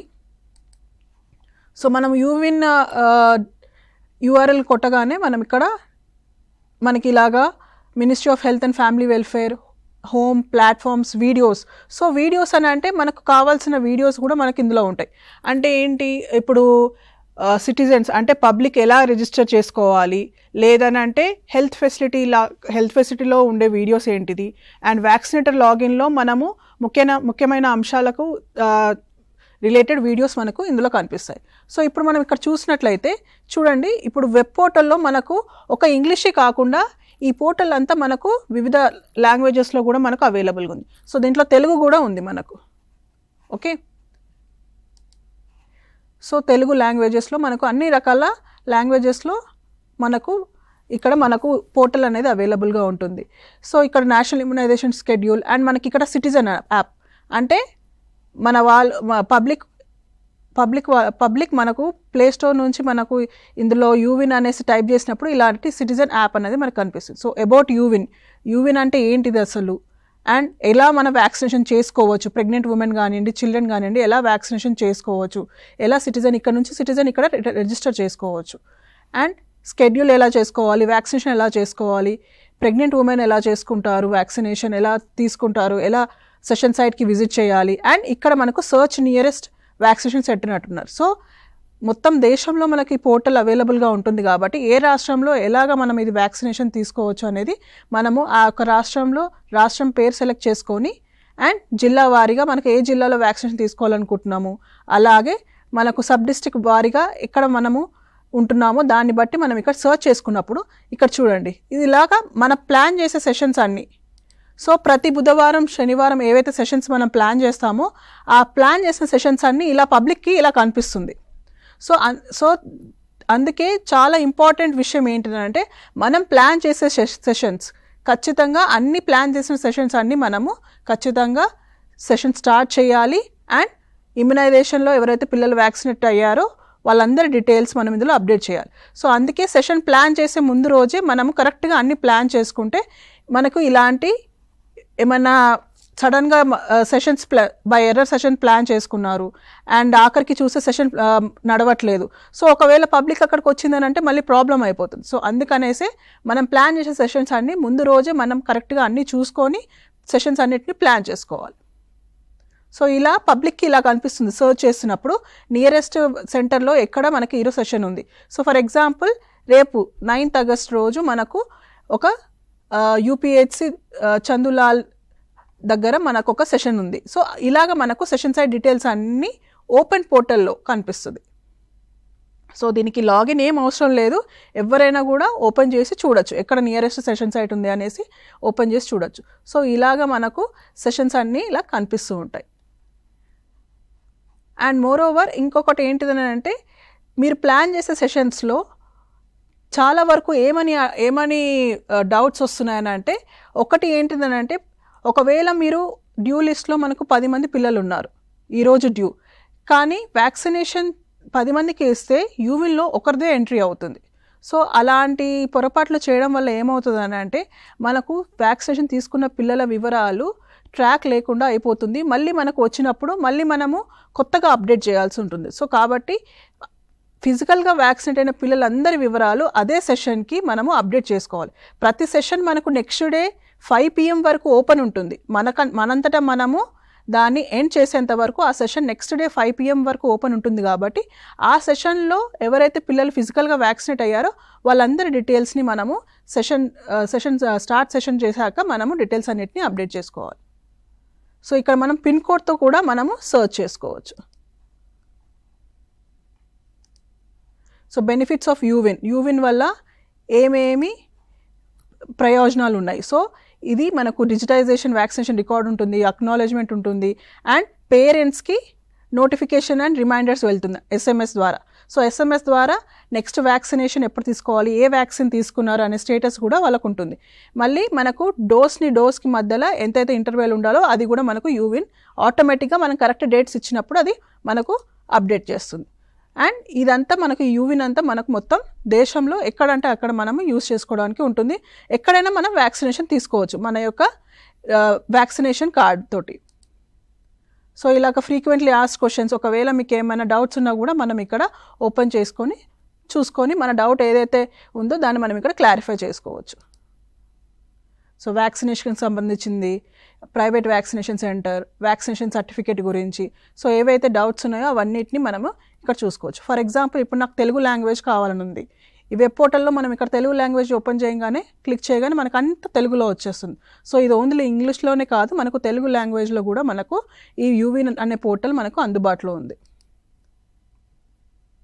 సో వీడియోస్ కూడా మనకు సిటిజన్కి అంటే పబ్లిక్కి కావాల్సిన వీడియోస్ అంటే ఎలా రిజిస్టర్ చేసుకోవాలి, ఆబాని ఎలా యాడ్ చేసుకోవాలి, నంబర్ని ఎలా లింక్ చేసుకోవాలి అండ్ వ్యాక్సినేషన్ ఎలా బుక్ చేసుకోవాలి, నంబర్ని ఎలా చేంజ్ చేసుకోవాలి, ఇవన్నిటికీ రిలేటెడ్గా వీడియోస్ కూడా మనకు యూవిన్లో ఉన్నాయి. అండ్ హెల్త్ కేర్ ప్రొఫెషనల్స్లో మనకు కావాల్సిన వీడియోస్ కూడా ఇందులో ఉన్నాయి. సో డెమో వీడియోస్ కూడా మనం తెలుగులో ఓపెన్ చేసి చూసుకోవచ్చు. సో ఇవన్నీ వీడియోస్ మనకు అందుబాటులో ఉన్నాయి. మీరు కావాలంటే ఒకసారి యూవిన్ పోర్టల్ లాగిన్ అయ్యి మీరు ఇందులో చూసుకోవచ్చు. సో ఇప్పుడు వచ్చేసి వ్యాక్సినేటర్ లాగిన్. సో ఈ వ్యాక్సినేటర్ లాగిన్ లాస్ట్ టైం కూడా మనము చర్చించుకున్నాము. మళ్ళీ ఎందుకు చర్చించుకోవాల్సి వస్తుందని అంటే రిపోర్టింగ్ దగ్గర కొన్ని గ్యాప్స్ వస్తున్నాయి. ఆ గ్యాప్స్ని రెక్టిఫై చేసుకొని మనం కరెక్ట్గా అప్డేట్ చేయడానికి మనం ప్రయత్నించాలి. కమిషనర్ మేడం కూడా దీని యొక్క యూవిన్ యొక్క రిపోర్టింగ్ని ఖచ్చితంగా మనం కరెక్ట్గా అప్డేట్ చేయాలనేసి ఇన్స్ట్రక్షన్స్ కూడా ఇవ్వడం జరిగింది. సో దానికి సంబంధించే ట్రైనింగ్స్ని కూడా రిపీటెడ్గా స్టేట్ కానీ డిస్ట్రిక్ట్ కానీ ప్లాన్ చేసి ఇస్తున్నారు. సో ఇది మనది వ్యాక్సినేటెడ్ లాగిన్. ఈ వ్యాక్సినేటెడ్ లాగిన్లో మనకు డాష్ బోర్డ్ ఉంటుంది, ఆశా మేనేజ్మెంట్ ఉంటుంది, vaccinated beneficiaries, pre registered beneficiaries. So ఇప్పుడు వ్యాక్సినేటెడ్ బెనిఫిషరీస్ అంటే టీకాలు తీసుకున్న పిల్లల వివరాలు మనకి ఇందులో వ్యాక్సినేటెడ్ బెనిఫిషరీస్ దాంట్లో ఉంటుంది. ప్రీ రిజిస్టర్డ్ బెనిఫిషరీస్ అంటే సెషన్ స్టార్ట్ అవ్వకముందు ఎవరినైతే మనం ఇప్పుడు మనకు మైక్రో యాక్షన్ ప్లాన్లో కానివ్వండి, హెడ్ కౌంట్ సర్వేలో మనము ఎంతమంది ఎలిజిబుల్ ఉన్నారో ఆ పిల్లలందరినీ మనము రిజిస్టర్ చేసేది ఎందులో అంటే ప్రీ రిజిస్ట్రేషన్ దాంట్లో. సో మనం హెడ్ కౌంట్ సర్వేలో ఎలిజిబుల్ పిల్లలు ఎంతమంది అయితే మనం ఐడెంటిఫై చేసామో వాళ్ళందరినీ మనం ఇందులో ఈ ప్రీ రిజిస్టర్డ్ బెనిఫిషరీస్లో యాడ్ చేసుకుంటే, సెషన్కి ముందే మనం ఇందులో యాడ్ చేసేసుకుంటే ఏమవుతుందంటే సెషన్ రోజు మనం జస్ట్ ఇక్కడ సర్చ్ బై దాంట్లో మొబైల్ నెంబర్ కానివ్వండి, ఫోటో ఐడి నెంబర్ తోటి కానీ సర్చ్ చేసేసుకొని డైరెక్ట్గా వాళ్ళని సెషన్కి అలోకేట్ చేసుకొని వ్యాక్సినేషన్ చేయొచ్చు. అక్కడ మీరు చాలా వరకు టైంని సేవ్ చేసుకోవచ్చు. లేదు మీకు ఆ రోజు చేయాలనుకున్నప్పుడు, సెషన్ రోజు చేయాలనుకున్నప్పుడు మీరు చేయొచ్చు, కానీ కొంచెము టైంని మనము అర్థం చేసుకొని దాన్ని బట్టి మనం నెక్స్ట్ డే 5 PM వరకైనా అప్డేట్ చేయాలి. కానీ ఖచ్చితంగా ఫిజికల్గా వ్యాక్సినేట్ అయిన వాళ్ళందరినీ మనము యూవిల్లో అప్డేట్ చేయడం మాత్రం ఖచ్చితంగా చేయాలి. సో దీంట్లో మనకు డ్యూ లిస్ట్ కూడా ఉంది. డ్యూ లిస్ట్ మనకు ఆన్లైన్లో మనకు డిజిటల్ డ్యూ లిస్ట్ వస్తుంది. సో దాంట్లో మనకు డీటెయిల్స్ అన్నీ వస్తాయి. ఆ డ్యూ లిస్ట్ని కూడా మీకు చూపిస్తాము. So for example pre registration. So ఇప్పుడు నేను ప్రీ రిజిస్ట్రేషన్ క్లిక్ చేశాను. ప్రీ రిజిస్ట్రేషన్ మనకి ఎక్కడ ఉంటుంది? ప్రీ రిజిస్ట్రేషన్ మనం వ్యాక్సినేటెడ్ లాగిన్ ఓపెన్ చేయగానే మనకు రైట్ సైడ్లో ప్రీ రిజిస్ట్రేషన్ ఉంటుంది. సో ప్రీ రిజిస్ట్రేషన్స్లో మొబైల్ నెంబర్ తోటి కన్ఫర్మ్ చేసుకోవాలి. సో ఫస్ట్ ఫర్ ఎగ్జాంపుల్ ఇప్పుడు నేను ఒక తల్లిని, నాకు ఒక 6 వారాల పాప ఉంది. సో 6 వారాల పాపని ఇప్పుడు నేను సెషన్కి తీసుకెళ్ళేసి వ్యాక్సినేషన్ ఇప్పించాలనంటే ఫస్ట్ మనము ఒకవేళ తల్లి రిజిస్టర్ లేకపోతే ఫస్ట్ సర్చ్ బై నంబర్ కానివ్వండి, ఫోటో ఐడి తోటి కానివ్వండి సర్చ్ చేసేసి ఒకవేళ తల్లి రిజిస్టర్ అవ్వకపోతే అప్పుడే మనము తల్లిని రిజిస్టర్ చేస్తూ బిడ్డని రిజిస్టర్ చేయాలి. సో డైరెక్ట్గా బిడ్డని రిజిస్టర్ చేయడానికి మనకు యూవిన్లో ఆ వెసులుబాటు లేదు. కాబట్టి ఖచ్చితంగా పేరెంట్ కానివ్వండి, లేకపోతే చుట్టాలు ఎవరైనా ఉంటే వాళ్ళ రిజిస్టర్ నెంబర్ తోటి మనము బిడ్డని రిజిస్టర్ చేసుకోవచ్చు. సో ఫర్ ఎగ్జాంపుల్ ఇప్పుడు నేను ఒక మొబైల్ నెంబర్ తోటి రిజిస్టర్ చేస్తున్నాను. ఇక్కడ మనం చూస్తే మనకి ఇక్కడ ఇయర్ ఆఫ్ బర్త్ అని అడుగుతుంది. ఇయర్ ఆఫ్ బర్త్ అని ఎందుకు అడుగుతుందంటే ఒకవేళ మనము ప్రెగ్నెంట్ ఉమెన్ని కానివ్వండి, అంటే గర్భవతిని కానివ్వండి, తల్లిదండ్రులు కానీ రిజిస్టర్ చేస్తున్నప్పుడు ఇయర్ ఆఫ్ బర్త్ అడుగుతుంది. మనం ఒక్కసారి చైల్డ్ అంటే పిల్లల వయసులో ఉన్న ఇయర్ ఆఫ్ బర్త్ మనం పెట్టినప్పుడు ఇక్కడ డేట్, మంత్ అండ్ ఇయర్ అడుగుతుంది. ఎందుకని అంటే మన యొక్క టీకాలు మంత్ వైజ్గా, డేట్ వైజ్గా డోస్ ఇంటర్వెల్ మనకు డిఫరెంట్గా ఉంటుంది కాబట్టి. సో ఇక్కడ చూడండి మనము 2025 అనేసి ఇయర్ ఆఫ్ బర్త్ అని పెట్టగానే మనకి ఇక్కడ ఏమని అడుగుతుంది? Date, month and year. So కంప్లీట్గా మనము అన్ని డీటెయిల్స్ని ఇక్కడ అప్డేట్ చేసుకోవాలి. ఫర్ ఎగ్జాంపుల్ ఏప్రిల్ 25th ఇది మన date of birth. So type of category ఆటోమేటిక్గా ఇన్ఫాంట్ వస్తుంది. పీవీటీజీ అంటే ట్రైబల్ గ్రూప్. అండ్ ఆల్రెడీ ఈ నంబర్ మనకు రిజిస్టర్ అయ్యింది కాబట్టి మనకి ఇక్కడ కింద కనిపిస్తుంది. So full name based on Aadhaar కానివ్వండి, లేకపోతే ఒకవేళ నేమ్ పెట్టకపోతే బేబీ ఆఫ్ అనేసి కూడా మనం పెట్టుకోవచ్చు. సో మళ్ళీ మరి నేమ్ తర్వాత చేంజ్ చేసుకోవచ్చా బిడ్డకు పేరు పెట్టిన తర్వాత అంటే మనం చేంజ్ చేసుకోవచ్చు. ఇదే మొబైల్ నెంబర్ని సర్చ్ చేస్తే మనకు ఎల్లో కలర్ ఐకాన్లో ఉంటుంది. ఆ ఐకాన్ క్లిక్ చేసినప్పుడు మనం వివరాలన్నీ చేంజ్ చేసుకోవచ్చు. సో ఇక్కడ మనకు జెండర్ అడుగుతుంది, చైల్డ్ వెయిట్ ఎట్ బర్త్ అని అడుగుతుంది, ఫాదర్స్ నేమ్. ఇది మ్యాండేటరీ కాదు. ఒకవేళ ఏమన్నా స్పెషల్ కేసెస్లో ఫాదర్స్ నేమ్ లేకపోతే కూడా మనం ఇది స్కిప్ చేసుకోవచ్చు, లేదంటే మనం ఇక్కడ ఫాదర్ నేమ్ని కూడా యాడ్ చేసుకోవచ్చు. సో ఫోటో ఐడి దగ్గర మనం ఇక్కడ చూస్తే ఆధార్ కార్డ్ అనే ఆల్రెడీ కనిపిస్తుంది. ఎందుకు కనిపిస్తుంది అంటే ఈ నెంబర్ ఆల్రెడీ రిజిస్టర్ అయ్యింది కాబట్టి యూవిల్లో మనకు ఫోటో ఐడి నెంబర్ ఆటోమేటిక్గా వస్తుంది. లేదు మనం ఫస్ట్ తల్లిని కానీ తండ్రిని కానీ రిజిస్టర్ చేసినప్పుడు మనం ఇక్కడ ఫోటో ఐడి నెంబర్ని అప్డేట్ చేయాల్సి ఉంటుంది. So for example father's name Kishore అనేసి మనం ఇక్కడ అప్డేట్ చేసుకోవచ్చు. So relationship of child with Guardian అంటే ఈ యొక్క సిటిజన్ తోటి సంబంధం ఏంటి, బిడ్డకు ఉన్న సంబంధం ఏంటంటే మనం మదర్ అయినా గార్డియన్ అయినా అప్డేట్ చేసుకోవచ్చు. సో ఫస్ట్ డీటెయిల్స్ అన్నీ అప్డేట్ చేశాక మనకు యాడ్ వ్యాక్సినేషన్ ఆర్ స్కిప్ అని వస్తుంది. ఒకవేళ మీరు ఓన్లీ ప్రీ రిజిస్ట్రేషన్ చేస్తున్నారని అంటే వ్యాక్సినేషన్ ఇంకా ఏం తీసుకోలేదన్నప్పుడు మనం ఓన్లీ రిజిస్టర్ చేసుకోవాలి. లేదు ఆల్రెడీ వ్యాక్సినేషన్ తీసుకున్నారు, ఇప్పుడు వేరే నెక్స్ట్ డోస్కి వచ్చారన్నప్పుడు మనము యాడ్ వ్యాక్సినేషన్ చేసుకోవచ్చు. కానీ కరెంట్ వ్యాక్సినేషన్ మనం ప్రీ రిజిస్ట్రేషన్ లాగిన్లో మనం చేయడానికి లేదు. సో యాడ్ వ్యాక్సినేషన్ అని క్లిక్ చేసినప్పుడు మనము వ్యాక్సినేషన్ డీటెయిల్స్ని అప్డేట్ చేసుకోవచ్చు. So record previous vaccination. ఎందుకు ఇది రికార్డ్ ప్రీవియస్ వ్యాక్సినేషన్ అంటుంది? ఎందుకనంటే ఇది ప్రీ రిజిస్ట్రేషన్ కాబట్టి. ప్రీ రిజిస్ట్రేషన్లో ఓన్లీ మనము personal details and previous vaccination మాత్రమే అప్డేట్ చేయగలుగుతాం. కరెంట్ వ్యాక్సినేషన్ అప్డేట్ చేయడానికి లేదు. ఆశా లాగిన్లో కూడా అంతే. ఆశా లాగిన్లో ప్రీ రిజిస్ట్రేషన్ మాత్రమే కనిపిస్తుంది. సెషన్ స్టేటస్ కానివ్వండి, కరెంట్ సెషన్ కానివ్వండి, అలాంటి ఎంట్రీస్ చేయడానికి ఆశా లాగిన్లో ఉండదు. సో ఆశా లాగిన్లో, ఏఎన్ఎం లాగిన్లో ఒక కామన్ ఏంటిదని అంటే ప్రీ రిజిస్ట్రేషన్ అనేది సేమ్ ఉంటుంది. ఆ ప్రీ రిజిస్ట్రేషన్లో ప్రీవియస్ వ్యాక్సినేషన్ డీటెయిల్స్ అన్నిటిని మనము అప్డేట్ చేసుకోవచ్చు. So for example April 25th మనము డేట్ ఆఫ్ బర్త్ పెట్టాము. సో నెక్స్ట్ డోస్ ఏప్రిల్లో మనం పుట్టిన వెంటనే ఏమేమి టీకాలు ఇస్తాము? బర్త్ డోస్ OPV ఇస్తాము, hepatitis B and BCG. So OPV 14 days ఉంటుంది. బట్ ఇమ్మీడియట్గా చైల్డ్ బర్త్ అవ్వగానే, బిడ్డ పుట్టగానే మనము 3 టీకాలని ఇవ్వాలి. సో ఇలా మనము టీకాలను సెలెక్ట్ చేసుకొని ఏవైతే టీకాలు ఇచ్చారో ఆ టీకాలను సెలెక్ట్ చేసుకొని save and continue. So save details అన్ని చెక్ చేసుకొని సేవ్ చేసుకోవాలి. So vaccination data updated successfully. So ఇది ప్రీ రిజిస్ట్రేషన్. ఫర్ ఎగ్జాంపుల్ ఇప్పుడు నేను కరెంట్ వ్యాక్సినేషన్ అప్డేట్ చేయాలనుకుంటున్నాను. అప్పుడు మనం ఏం చేయాలి? ఈ సెషన్ని స్టార్ట్ చేసుకోవాలి. సో ఇప్పుడు నేను రిజిస్టర్ చేసిన మొబైల్ నెంబర్ తోటి సర్చ్ చేస్తున్నాను. సర్చ్ చేసినప్పుడు మనకు డీటెయిల్స్ అన్నీ కింద కనిపిస్తాయి.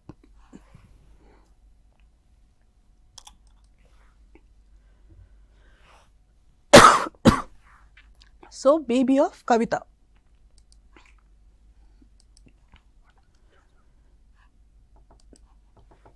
సో బేబీ ఆఫ్ కవితలో మనం ఇక్కడ సర్చ్ చేసినప్పుడు ఇక్కడ ఎల్లో కలర్ ఐకాన్ ఉంటుంది. ఆ ఎల్లో కలర్ ఐకాన్ క్లిక్ చేసినప్పుడు మనము డీటెయిల్స్ని ఎడిట్ చేసుకోవచ్చు. ఓకే. సో మనము ఇప్పటి వరకు జ్యోత్స్న గారు మనకు మెయిన్గా యూఎన్లో ఒక మెయిన్ కేటగిరీ పాయింట్ ఏంటంటే మనము వ్యాక్సినేషన్ సెషన్ ఎక్కడికి వెళ్ళాలి అని మనము అది డిసైడ్ చేయొచ్చు. జ్యోత్స్న గారు ఒక మంచి ఎగ్జాంపుల్ ఇచ్చారు. మనం మూవీకి, సినిమాకి వెళ్ళడానికి ఫస్ట్ టికెట్ బుక్ చేసుకుంటాము, స్లాట్ బుక్ చేసుకుంటున్నాము. మూవీ థియేటర్ వెళ్ళినప్పుడు సీట్ బుక్ చేసుకుంటున్నాము. అలాగే వ్యాక్సినేషన్కి వెళ్ళడానికి మనకి ఎక్కడైతే దగ్గరలో ఉంటుందో ఆ వ్యాక్సినేషన్ సైట్ మనము చూడాలంటే ఈ యూవిన్ పోర్టల్ ద్వారా కూడా మనము ఆ వ్యాక్సినేషన్ సెషన్ సైట్ సెలెక్ట్ చేసుకోవచ్చు. ఇది ముఖ్యంగా ఎక్కడ యూజ్ అవుతుందంటే అర్బన్ ఏరియాలో, ఎక్కడైతే ఒక PHC కానీ సబ్ సెంటర్ చాలా పెద్ద ఏరియా కవర్ చేస్తుంది. సో అలాంటి ప్లేసెస్లో వ్యాక్సినేషన్ సైట్ వెతకడానికి, అలాగే ఆ పాపని అక్కడ రిజిస్ట్రేషన్ చేసుకోవడానికి, అలాగే సెషన్ సైట్లో వ్యాక్సినేషన్ బుక్ చేసుకోవడానికి ఇది యూవిన్ అనే పోర్టల్ చాలా ముఖ్యమైన పాయింట్.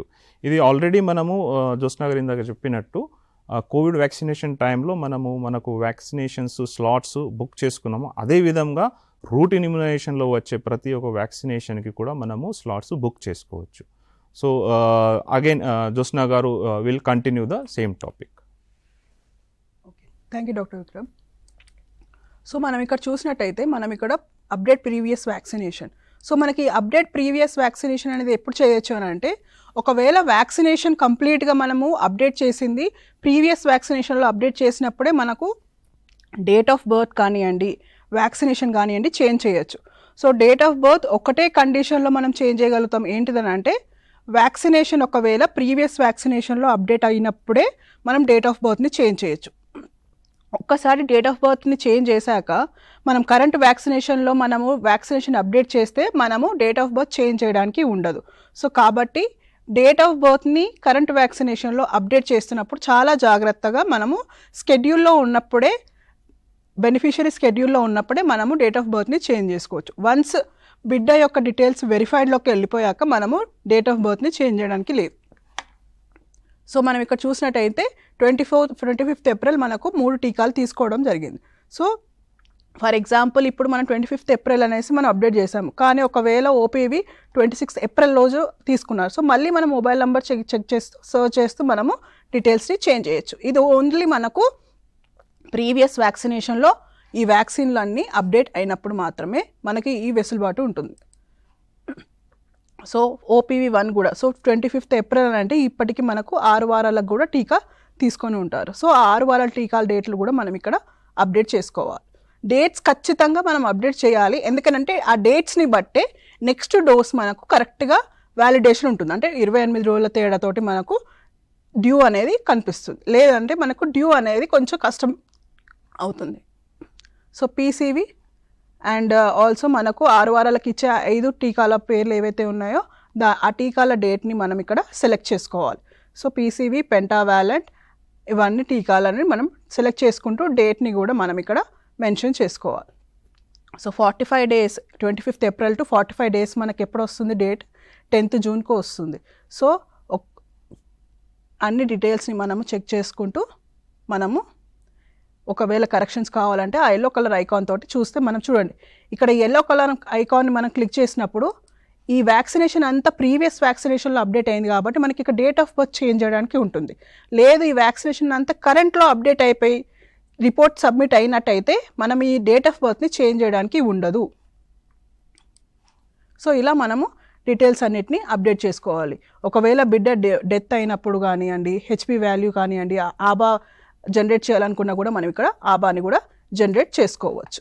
సో ఇలా మనము వ్యాక్సినేషన్ని అప్డేట్ చేసుకోవాలి ప్రీ రిజిస్ట్రేషన్లో. ఫర్ ఎగ్జాంపుల్ ఇప్పుడు 6 వారాల టీకా అయిపోయింది, 10 వారాల టీకా మనము అప్డేట్ చేసుకోవాల్సి ఉంది. సో ఇది మన సెషన్. సో మనకు ఏ అయితే సెషన్ సైట్లో సెషన్ ప్లాన్ చేశారో ఆ సెషన్ సైట్ని సెలెక్ట్ చేసుకొని మనం ఇక్కడ స్టార్ట్ సెషన్ అనే ఐకాన్ ఉంది కదా, ఈ స్టార్ట్ సెషన్ చేసినప్పుడు మనకు ఈ యొక్క గుండ్రంగా గ్రే కలర్లో కనిపించేది గ్రీన్ కలర్లోకి చేంజ్ అయిపోతుంది. అంటే ఏంటిదంటే మన సెషన్ స్టార్ట్ అయిపోయింది.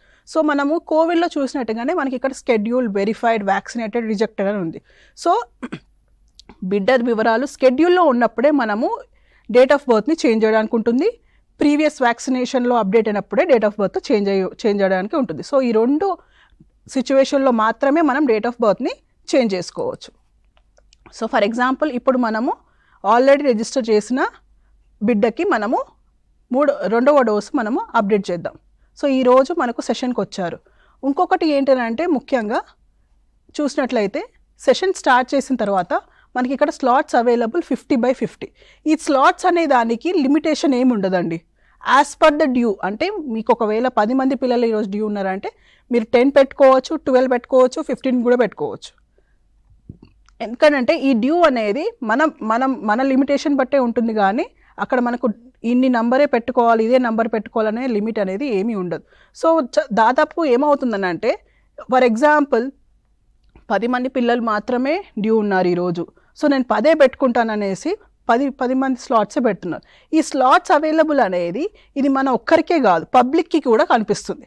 ఈ స్లాట్స్ని బట్టే పబ్లిక్ కూడా మనకు నియరెస్ట్ సెషన్ సైట్ని చూసుకొని సర్చ్ చేసుకొని వాళ్ళు అపాయింట్మెంట్ని బుక్ చేసుకుంటారు. ఇంకొకటి ఏంటంటే దాదాపు చాలా వరకు సెషన్స్లో సెషన్ స్టార్ట్ అవుతుంది కానీ వ్యాక్సినేటెడ్ అయిన పిల్లలందరూ డీటెయిల్స్ అప్డేట్ అవ్వట్లేదు. ఒకవేళ మీరు సెషన్ మధ్యలో ఉన్నారు, 10 మంది దగ్గర 15 మంది పిల్లలు వచ్చారు, మరి స్లాట్స్ మనం చేంజ్ చేసుకోలేమా అంటే రన్ అవుతున్న సెషన్లో కూడా మనము నంబర్ ఆఫ్ స్లాట్స్ చేంజ్ చేసుకోవడానికి ఉంటుంది.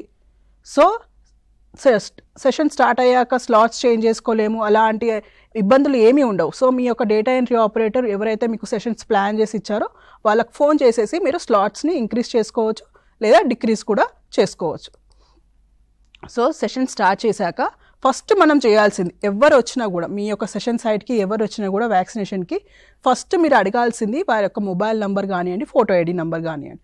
ఒకవేళ మొబైల్ నెంబర్ ఉంటే మొబైల్ నెంబర్తో సర్చ్ చేసుకొని వాళ్ళని అలోకేట్ చేసుకోవాలి. ఏమవుతుందనంటే చాలా వరకు ఆల్రెడీ రిజిస్టర్ అయిన పిల్లలని మళ్ళీ రిజిస్టర్ చేస్తున్నారు. దానివల్ల ఓవర్ డ్యూలో అదే బిడ్డ పేరు మీద 3-4 ఎంట్రీలు ఉంటున్నాయి. సో అలా మనకు ఓవర్ డ్యూ అనేది తగ్గట్లేదు, ఇంకా పెరుగుతూనే ఉంది. సమస్య ఏంటంటే ఒకసారి రిజిస్టర్ అయిన పిల్లల్ని మళ్ళీ రిజిస్టర్ చేయాల్సిన అవసరం లేదు. ఒక్కసారి రిజిస్టర్ చేశారనంటే అది యూవిల్లో ఎప్పటికీ ఉండిపోతుంది. నెక్స్ట్ ఇప్పుడు ఫర్ ఎగ్జాంపుల్ 6 వారాల టీకాకు వచ్చారు వాళ్ళు. సో 6 వారాల టీకాలప్పుడు మీరు 5 వ్యాక్సిన్లు ఏదైతే ఇచ్చారో రిజిస్టర్ చేశాక అప్డేట్ చేస్తారు యూవిల్లో. నెక్స్ట్ 10వ వారానికి వస్తారు పిల్లలు. ఆ 10వ వారానికి వచ్చినప్పుడు మీరు మొబైల్ నెంబర్ తోటి సర్చ్ చేసేసి వాళ్ళని డీటెయిల్స్ అప్డేట్ చేయాలి, కానీ మళ్ళీ మనం రిజిస్టర్ చేయొద్దు. సో మీరు ఇక్కడ చూసినట్టయితే స్టార్ట్ సెషన్ అన్నప్పుడు ముందు స్టార్ట్ సెషన్ చేయకముందు మనకి ఇక్కడ ఆన్ సైట్ రిజిస్ట్రేషన్ ఉంది. ఇప్పుడు మనం సెషన్ స్టార్ట్ చేశాక ప్రీ రిజిస్ట్రేషన్ అని ఉంటుంది.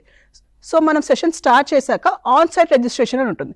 సో మరి ఓన్లీ మనము ప్రీవియస్లోనే ప్రీ రిజిస్ట్రేషన్లోనే అప్డేట్ చేయొచ్చా, రిజిస్టర్ చేయొచ్చా అంటే లేదు, ఆన్ సైట్లో కూడా మనము సెషన్ స్టార్ట్ అయ్యాక కూడా మనం ఇక్కడ చేయొచ్చు. సో ఇక్కడ మనం చూసినట్లయితే ఇప్పుడు నేను ఇందాక మనం రిజిస్టర్ చేసిన పిల్లలకి మనము 6 వారాల టీకా ఇచ్చాం. ఫర్ ఎగ్జాంపుల్ ఇప్పుడు 10th వీక్కి ఎలిజిబుల్ అయ్యారు పిల్లలు, డ్యూ ఉన్నారు. సో వాళ్ళు ఎలా అలొకేట్ చేసుకోవాలి? సో మనకు ఆ నెంబర్తో రిజిస్టర్ అయిన డీటెయిల్స్ అన్నీ మనకు మెంబర్ డీటెయిల్స్ అన్నీ మనకి ఇక్కడ కనిపిస్తాయి. వాళ్ళ mobile number, ID proof, ID number, last 4 digits, type and action. So ఇక్కడ మనం యాక్షన్ అంటే ఏంటిదని అంటే add member to session. So మనకు ఈ మెంబర్ని మనము అంటే ఈ బిడ్డని మనము సెషన్కి యాడ్ చేసుకోవచ్చు. సో మనము ఇక్కడ యాక్షన్ దగ్గర క్లిక్ చేసినప్పుడు బిడ్డ మనకు సెషన్లో యాడ్ అయిపోతుంది. Add member to session. So add member to session అనేసి మనం క్లిక్ చేసినప్పుడు కన్ఫర్మ్ మొబైల్ నెంబర్ అనేసి అడుగుతుంది. సో మనము ఏదైతే నెంబర్ తోటి రిజిస్టర్ చేసామో ఆ మొబైల్ నెంబర్ని మనం ఇక్కడ అప్డేట్ చేసుకుంటే మనకు బిడ్డ సెషన్కి యాడ్ అయిపోతుంది. చూడండి, స్కెడ్యూల్లో 1 ఒకరు వచ్చేసారు. సో యాక్షన్లో మళ్ళీ మనకు ఏమైనా డీటెయిల్స్ చేంజ్ చేయొచ్చా చూడండి ఇక్కడ. సో ప్రీవియస్ వ్యాక్సినేషన్లో అప్డేట్ చేసాం కాబట్టి ఇక్కడ డేట్ ఆఫ్ బర్త్ చేంజ్ చేయడానికి మనకి ఇక్కడ ఎనేబుల్ అవుతుంది. సో ఇంకా మనము ఒకవేళ డీటెయిల్స్ తప్పుగా అప్డేట్ చేసి ఉంటే మనం ఇంకా రిజిస్ట్రేషన్లో క్లియర్ చేసుకోవచ్చు. వన్స్ కరెంట్ వ్యాక్సినేషన్ అప్డేట్ అయ్యాక మనము వ్యాక్సినేషన్ కానీ డేట్ ఆఫ్ బర్త్ని కానీ చేంజ్ చేయడానికి ఉండదు. సో డీటెయిల్స్ అన్నీ మనకు మళ్ళీ అడుగుతుంది. హెచ్పి టెస్టింగ్ ఒకవేళ అయితే దాని యొక్క వాల్యూ ఏంటి, దాని యొక్క రిజల్ట్ ఏంటి, ఓటీపీ మనకు ఓటీపీ సమస్య ఉండే. సో ఇప్పుడు మనకు ఓటీపీ వస్తుంది కానీ మనకు వేరే ఆప్షన్స్ కూడా ఇవ్వడం జరిగింది. ఒకటి ఏంటంటే ఇయర్ ఆఫ్ బర్త్ కూడా మనము అప్డేట్ చేసుకోవచ్చు, లేదా last 4 digits of reference ID కానివ్వండి. సో దాంతో మనము ఓటీపీ బదులుగా ఆ డీటెయిల్స్ సబ్మిట్ చేస్తే మనం డీటెయిల్స్ని అప్డేట్ చేసుకోవచ్చు.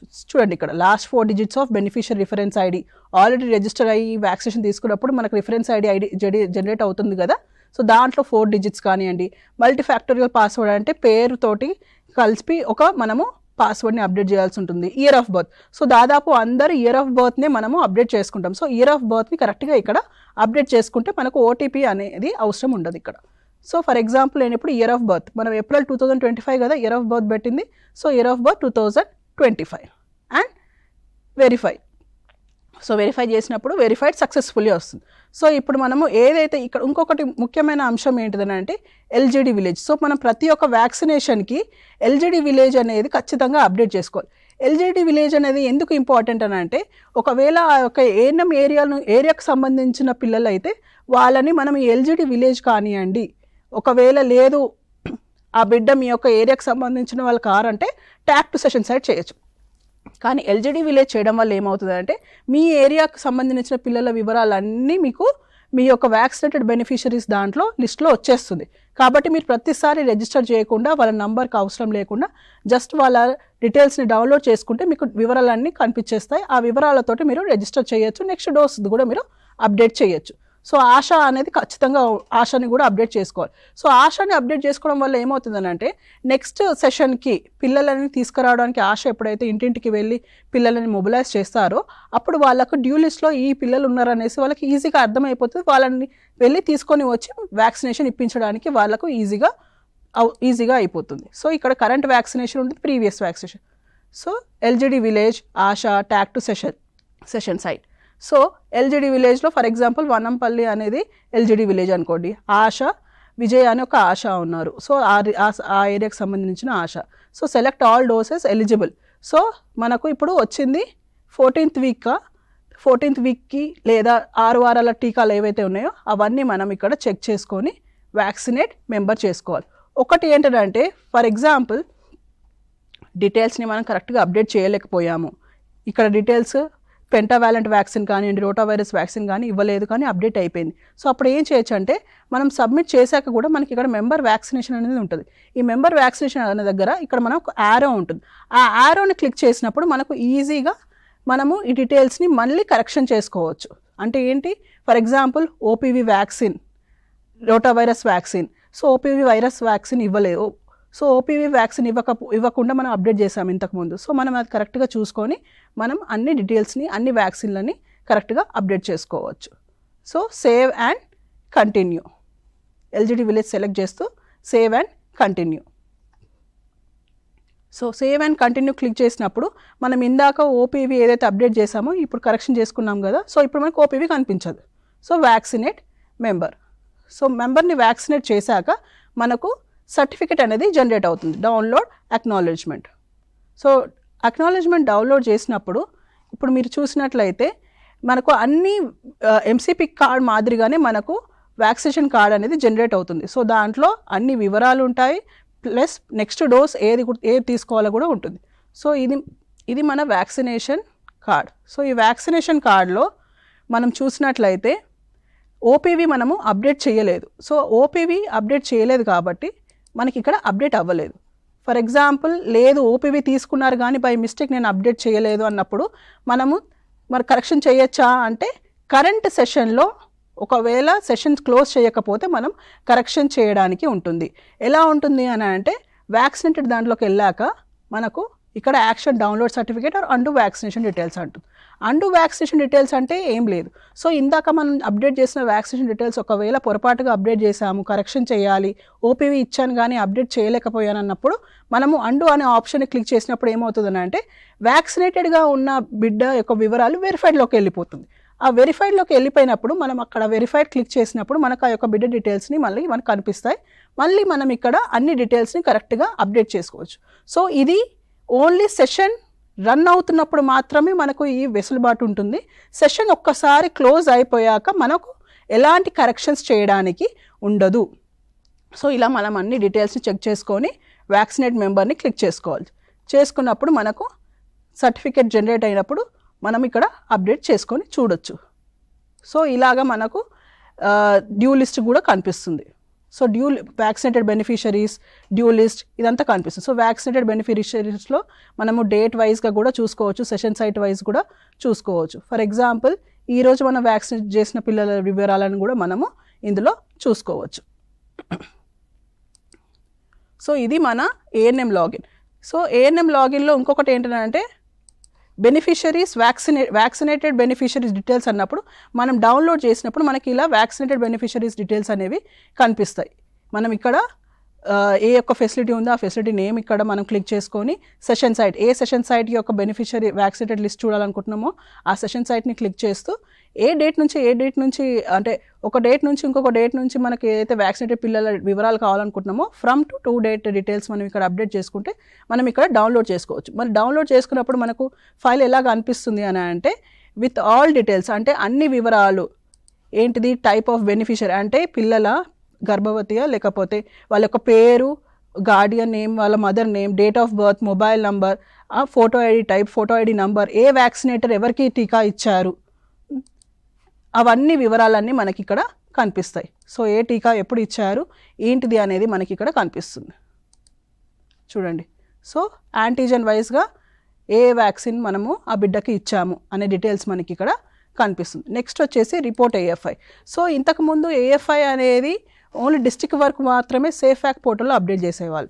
సో ఇప్పుడు యూవిన్లో సేఫ్ ఫ్యాక్ పోర్టల్ని మర్జ్ చేయడం జరిగింది. సో అట్లా మర్జ్ చేయడం వల్ల మనకి ఇక్కడ ఏఎఫ్ఐ కూడా మనం ఇక్కడ యూవిన్లో అప్డేట్ చేసుకోవచ్చు. సో ఏఎన్ఎం లాగిన్లో మనకి ఇలాగైతే ASHA management vaccinated pre registered due list ఉంటుందో సో దీంట్లో రిపోర్ట్ ఏఎఫ్ఐ అనే ఆప్షన్ కూడా ఉంటుంది. ఈ రిపోర్ట్ ఏఎఫ్ఐలో ఏం చేయొచ్చు అని అంటే మొబైల్ నెంబర్ తోటి కానివ్వండి, ఫోటో ఐడి తోటి కానీ మెంబర్ని సర్చ్ చేస్తూ, అంటే ఎవరికైతే ఏఎఫ్ఐ రిపోర్ట్ అయిందో ఆ యొక్క నెంబర్ తోటి సర్చ్ చేసినప్పుడు మనకు ఇక్కడ దానికి సంబంధించిన మెంబర్స్ ఎవరైతే రిజిస్టర్ అయ్యి ఉన్నారో వాళ్ళందరి వివరాలన్నీ మనకి ఇక్కడ కింద వచ్చేస్తాయి. సో కింద వచ్చినప్పుడు మనము వాళ్ళని రిపోర్ట్ ఏఎఫ్ఐ అని క్లిక్ చేసినప్పుడు ఇక్కడ చూడండి రిపోర్ట్ ఏఎఫ్ఐ అంటే ఎవరికి మనము ఏఎఫ్ఐ రిపోర్ట్ చేయాలనుకుంటున్నామో వాళ్ళ పేరు దగ్గర రిపోర్ట్ ఏఎఫ్ఐ అనేసి ఉంటుంది. అక్కడ మనం క్లిక్ చేసినట్లయితే ఆటోమేటిక్గా ఆల్రెడీ వ్యాక్సినేషన్ డీటెయిల్స్ అన్నీ ఇక్కడ కనిపిస్తాయి. ఏ వ్యాక్సిన్ తీసుకున్నారు, ఏ వ్యాక్సినేటర్ అప్డేట్ చేశారు, ఏ ఫెసిలిటీ, కానీ ఎవరు నోటిఫై చేశారు, ఏఎఫ్ఐ వచ్చిందనేసి ఎవరు నోటిఫై చేశారు అనే వివరాలు మాత్రం మనం ఇక్కడ ఫిల్ చేసుకోవాల్సి ఉంటుంది. So contact number, place of present posting, designation అంటే ఏంటిది, అంగన్వాడీ చెప్పారా, ఆశ చెప్పారా, ఏఎన్ఎం చెప్పారా, ప్రైవేట్లో చెప్పారా, కమ్యూనిటీ చెప్పిందా. సో మనకి ఇక్కడ డెసిగ్నేషన్ బట్టి మనం ఇక్కడ అప్డేట్ చేసుకోవచ్చు. So place of present posting for example anganwadi centre Pragati Nagar అనేసి అప్డేట్ చేసుకుందాం. సో ఇక్కడ అప్డేట్ చేసుకున్నప్పుడు తర్వాత మనం అడిగేది డెసిగ్నేషన్. సో ఎవరు చెప్పారు ఏఎఫ్ఐ వచ్చిందనేసి. సో అది మైనర్ కానివ్వండి, మేజర్ కానీ, మైనర్, సీరియస్, సివియర్ ఏదైనా కానివ్వండి మనం ఇక్కడ అప్డేట్ చేసుకోవచ్చు. సో ఎప్పుడు వ్యాక్సినేషన్ చేసుకున్నారు ఆ టైం మాత్రం అడుగుతుంది, మిగతా వివరాలన్నీ ఆటోమేటిక్గా మనకు ఇక్కడ అప్డేట్ అయిపోతాయి. సో డీటెయిల్స్ ఆఫ్ పేషెంట్ ఏమి కంప్లైంట్ ఇచ్చారు, ఫీవర్ వచ్చిందనేసా, లేకపోతే రియాక్షన్ వచ్చిందనేసా, లేకపోతే రెడ్నెస్ వచ్చిందా, సో ఏవైతే సిమ్టమ్స్ కనిపించాయో, ఏవైతే వాళ్ళు చెప్పారో ఏఎఫ్ఐ గురించి, సో దాని రిలేటెడ్ సిమ్టమ్స్ మనం ఇక్కడ అప్డేట్ చేసుకోవాలి. సో ఎప్పుడు సిమ్టమ్ వచ్చింది, వ్యాక్సినేషన్ ఇచ్చిన తర్వాత ఏ రోజు సిమ్టమ్ వచ్చింది, ఏ టైంకి చెప్పారు, ఎప్పుడు వాళ్ళు ఏమైనా హాస్పిటలైజ్ అయితే వాళ్ళ హాస్పిటలైజేషన్ ఏ రోజు జరిగింది అండ్ ఎప్పుడు జరిగింది, ఆ వివరాలన్నీ మనం ఇక్కడ అప్డేట్ చేసుకోవచ్చు. సో అప్డేట్ చేసుకొని కరెంట్ స్టేటస్ ఆఫ్ పేషెంట్ కూడా అడుగుతుంది. అంటే ఏంటంటే మరి ఏమైనా రికవరీ అయ్యారా, లేకపోతే ఇంకా హాస్పిటల్లోనే ఉన్నారా, ఆ వివరాలను కూడా మనం ఇక్కడ అప్డేట్ చేసుకోవచ్చు. సో వెదర్ డెత్ అంటే చనిపోయారా, ఏఎఫ్ఐ వచ్చిన తర్వాత చనిపోయారా, లేదా రికవర్ అయ్యారు, లేదు సిమ్టమ్స్ తోటి రికవర్ అయ్యారు. ఒకవేళ ఇది క్లస్టర్ కేసు ఏంటిదని అంటే ఒకవేళ ఒకటే వ్యాక్సిన్ వయల్లో 10 మంది పిల్లలకి ఇచ్చాము, సో 10 మంది పిల్లలకు సేమ్ ఏఎఫ్ఐ వచ్చింది, సో అలాంటప్పుడు దాన్ని క్లస్టర్ ఏఎఫ్ఐ అంటారు. లేదు 10 మంది పిల్లల్లో ఒక్కరికే వచ్చింది అన్నప్పుడు దాన్ని క్లస్టర్ ఏఎఫ్ఐ అన్నారు. సో అప్పుడు మనం ఇక్కడ నో అని పెట్టుకోవాలి. సో నో అని పెట్టుకున్న తర్వాత మనం డీటెయిల్స్ని సబ్మిట్ చేసుకోవచ్చు. నో అనేసి మనం ఇక్కడ డీటెయిల్స్ సబ్మిట్ చేసుకున్నాక మనకు ఏఎఫ్ఐ అనేది రిపోర్ట్ అయిపోతుంది.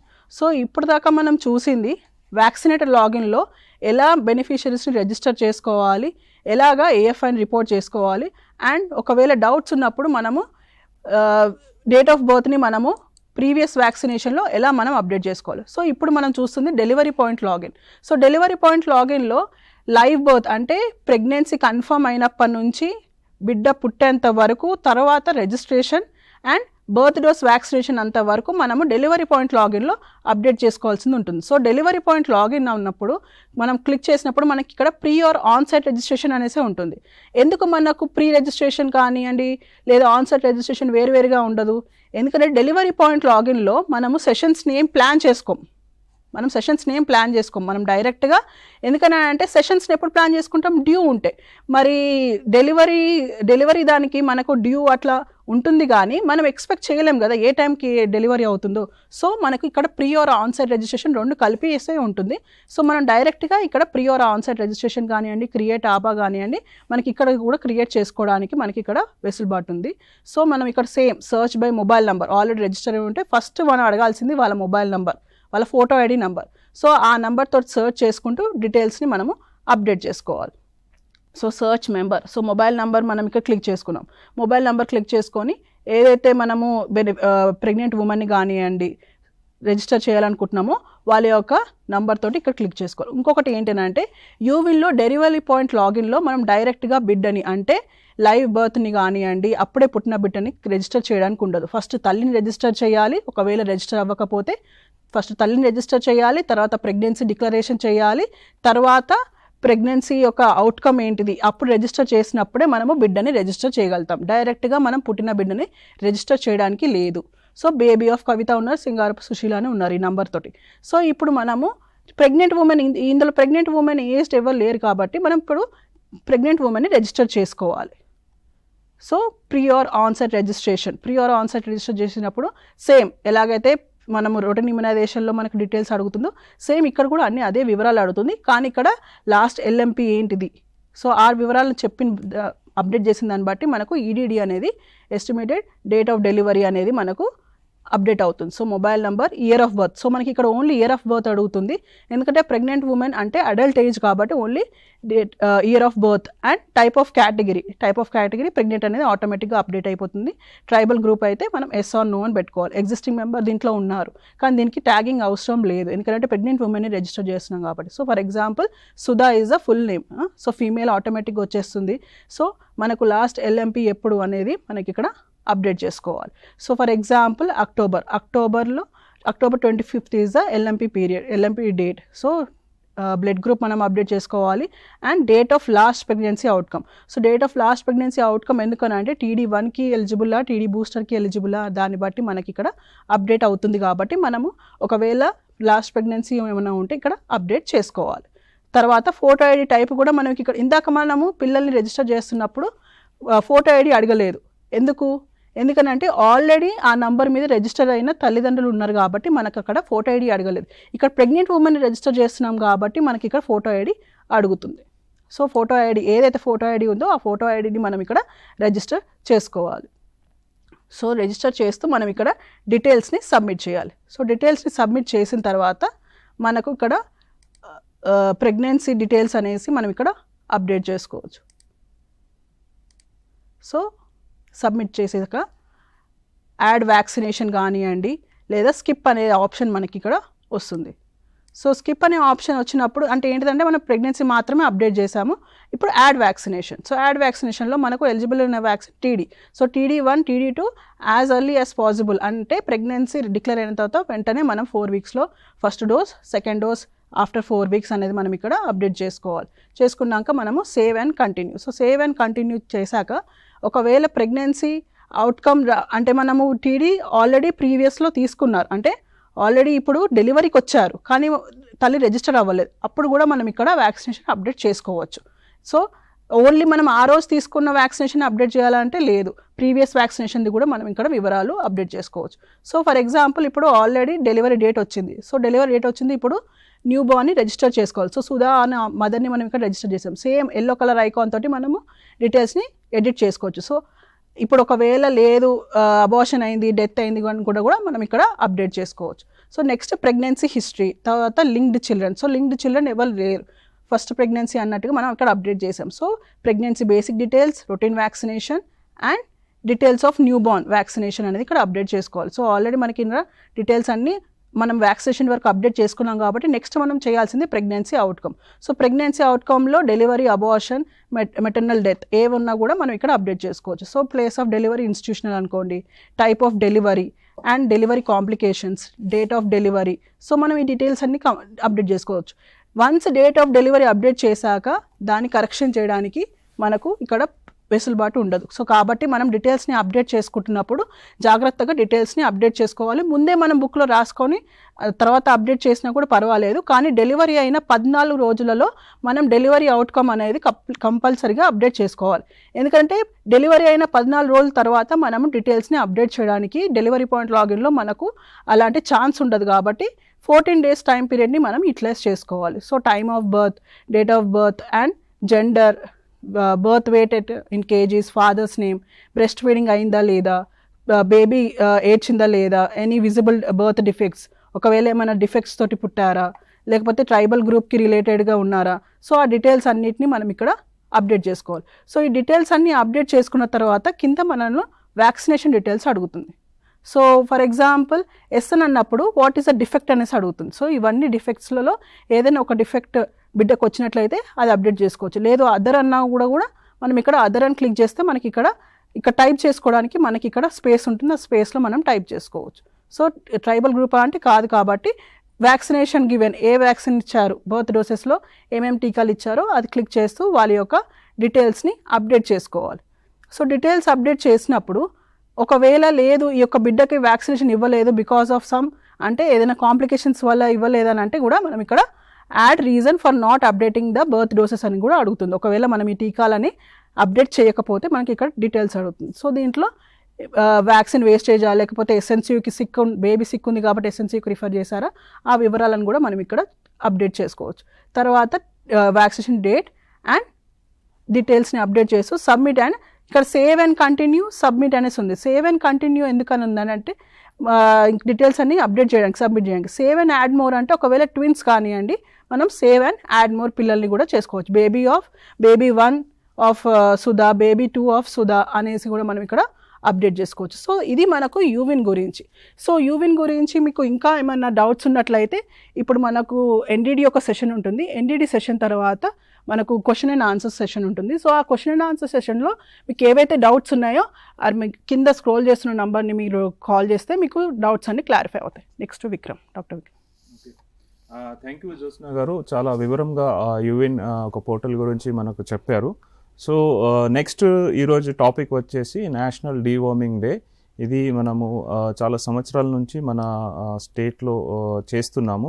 నులి పురుగుల నుంచి మన పిల్లలకు సేవ్ చేయడానికి చేసే ఇది బయాన్యువల్ నేషనల్ డీవార్మింగ్ రౌండ్స్గా మనం చేస్తూ ఉంటాము. సో దీనిలో ముఖ్యంగా ఈ మంత్లోనే ఆగస్ట్లోనే నేషనల్ డీవార్మింగ్ డే 11th రోజు మనం మళ్ళీ పాటిస్తున్నాము.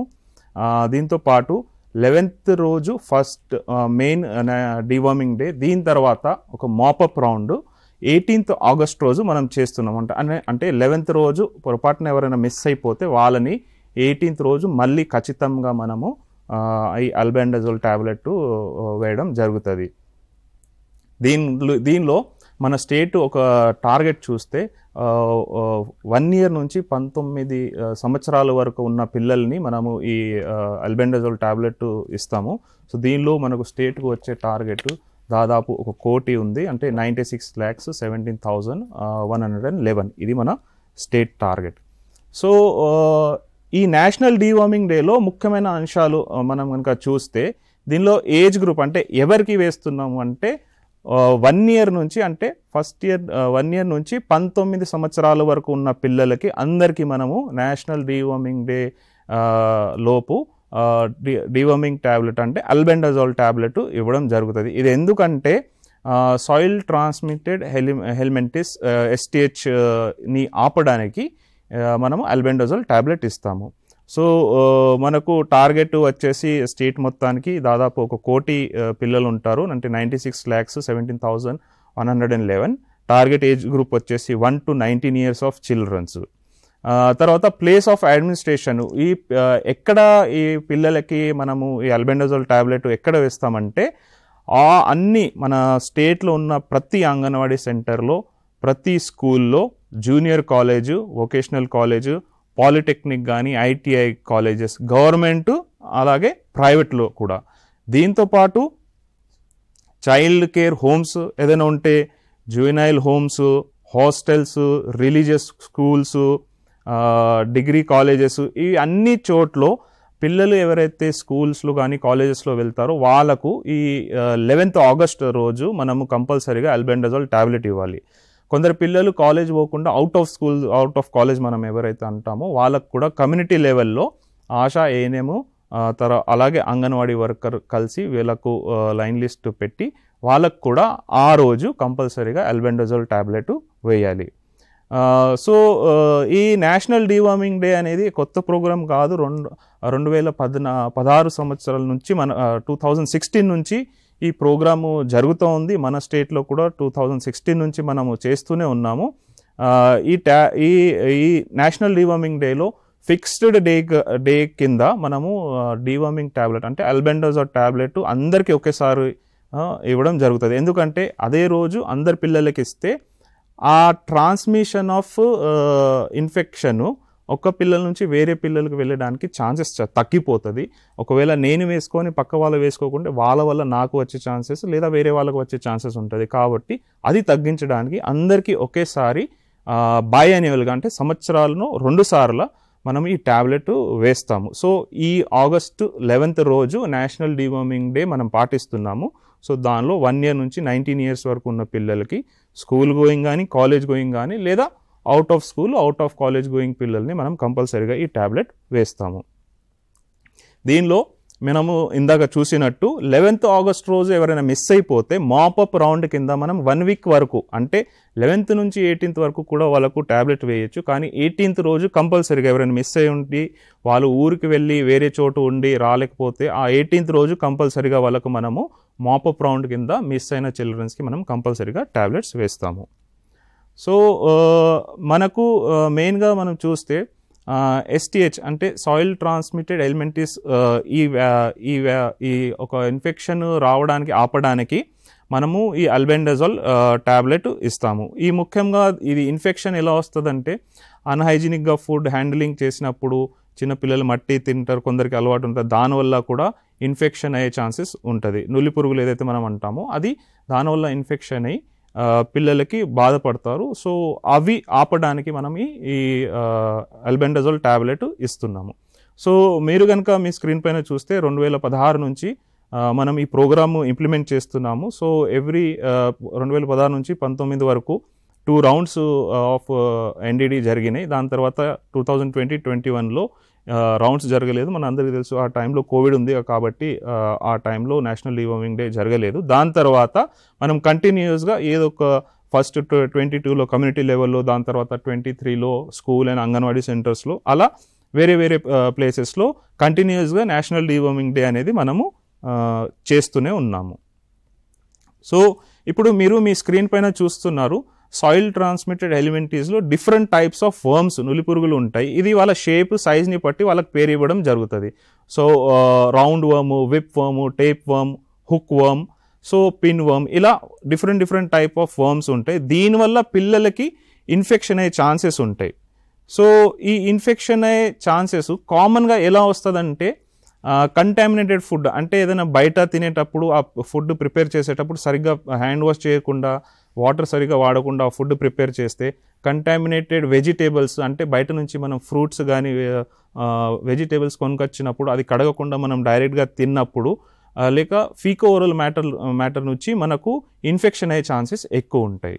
సో దీనివల్ల పిల్లలలో ముఖ్యంగా వచ్చే బాధలు ఏంటంటే ఫస్ట్ అనీమియా, అలాగే మాల్ న్యూట్రిషన్, శామ్ కానీ మ్యాము ఈ పిల్లల్లో కనిపిస్తుంది.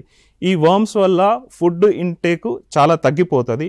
కావాల్సిన ఏజ్ తగ్గట్టు డెవలప్మెంట్ పిల్లల్లో కనిపించదు. సో ఫుడ్ ఇంటేక్ తగ్గినప్పుడు డెఫినెట్గా మాల్ న్యూట్రిషన్ కనిపిస్తూ ఉంటుంది, అనీమియా పెరుగుతూ ఉంటుంది. ఆ పిల్లలు చాలా వీక్గా, అలసిపోయినట్టుగా కనిపిస్తూ ఉంటారు. అలాగే కడుపు నొప్పి అని చెప్తూ ఉంటారు. కాన్స్టిపేషన్స్, అంటే మోషన్స్ సరిగ్గా డైలీ వెళ్ళరు. ఆ కాన్స్టిపేషన్స్ వల్ల కడుపు నొప్పి ఇంకా పెరుగుతూ ఉంటుంది.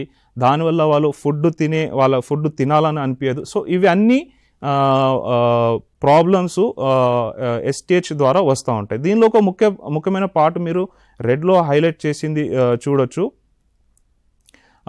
ఇదేంటంటే ఈ వర్మ్స్ సెంట్రల్ నర్వస్ సిస్టమ్ని కూడా ఇన్ఫెక్ట్ చేయొచ్చు. సో దానివల్ల కూడా పిల్లలకి చాలా ఇబ్బందిగా కలగచ్చు. సో అందుకే ఈ ఎన్డీడీ అనే బైఎన్యువల్ రూపంలో మన స్టేట్ కానీ మన రాష్ట్రం మొత్తంలో ఇంప్లిమెంట్ చేయడం జరుగుతుంది. సో దీనిలో అగైన్ మనం ఇంకా చూస్తే మెయిన్గా పిల్లలకు కడుపు నొప్పి కానీ, లిథార్జిగా అంటే వీక్నెస్ ఉంటే, మాల్నరిష్ ఉంటే పిల్లలకు ఇంపాక్ట్ అయ్యేది మెయిన్గా ఏంటంటే వాళ్ళు స్కూల్ పోవడం ఆపేస్తారు, కాలేజ్ పోవడం ఆపేస్తారు. దీనివల్ల వాళ్ళ స్టడీస్లో వాళ్ళకి డిస్టర్బెన్స్ అవుతుంది. కంటిన్యూస్ అకాడమిక్ ప్రోగ్రెస్ వాళ్ళలో తగ్గిపోతుంది. స్కూల్ కంటిన్యూగా అటెండ్ అవ్వకున్నా, కాలేజెస్ కంటిన్యూగా అటెండ్ అవ్వకున్నా వాళ్ళ అకాడమిక్ పర్ఫార్మెన్స్ కూడా తగ్గుతపోతుంది. సో ఇవి అన్నీ వాళ్ళకి అవ్వకుండా ఉండాలంటే మనము ఆల్బెండజోల్ ట్యాబ్లెట్ మన బయాన్యువల్ రౌండ్స్లో ఇస్తూ ఉంటాము.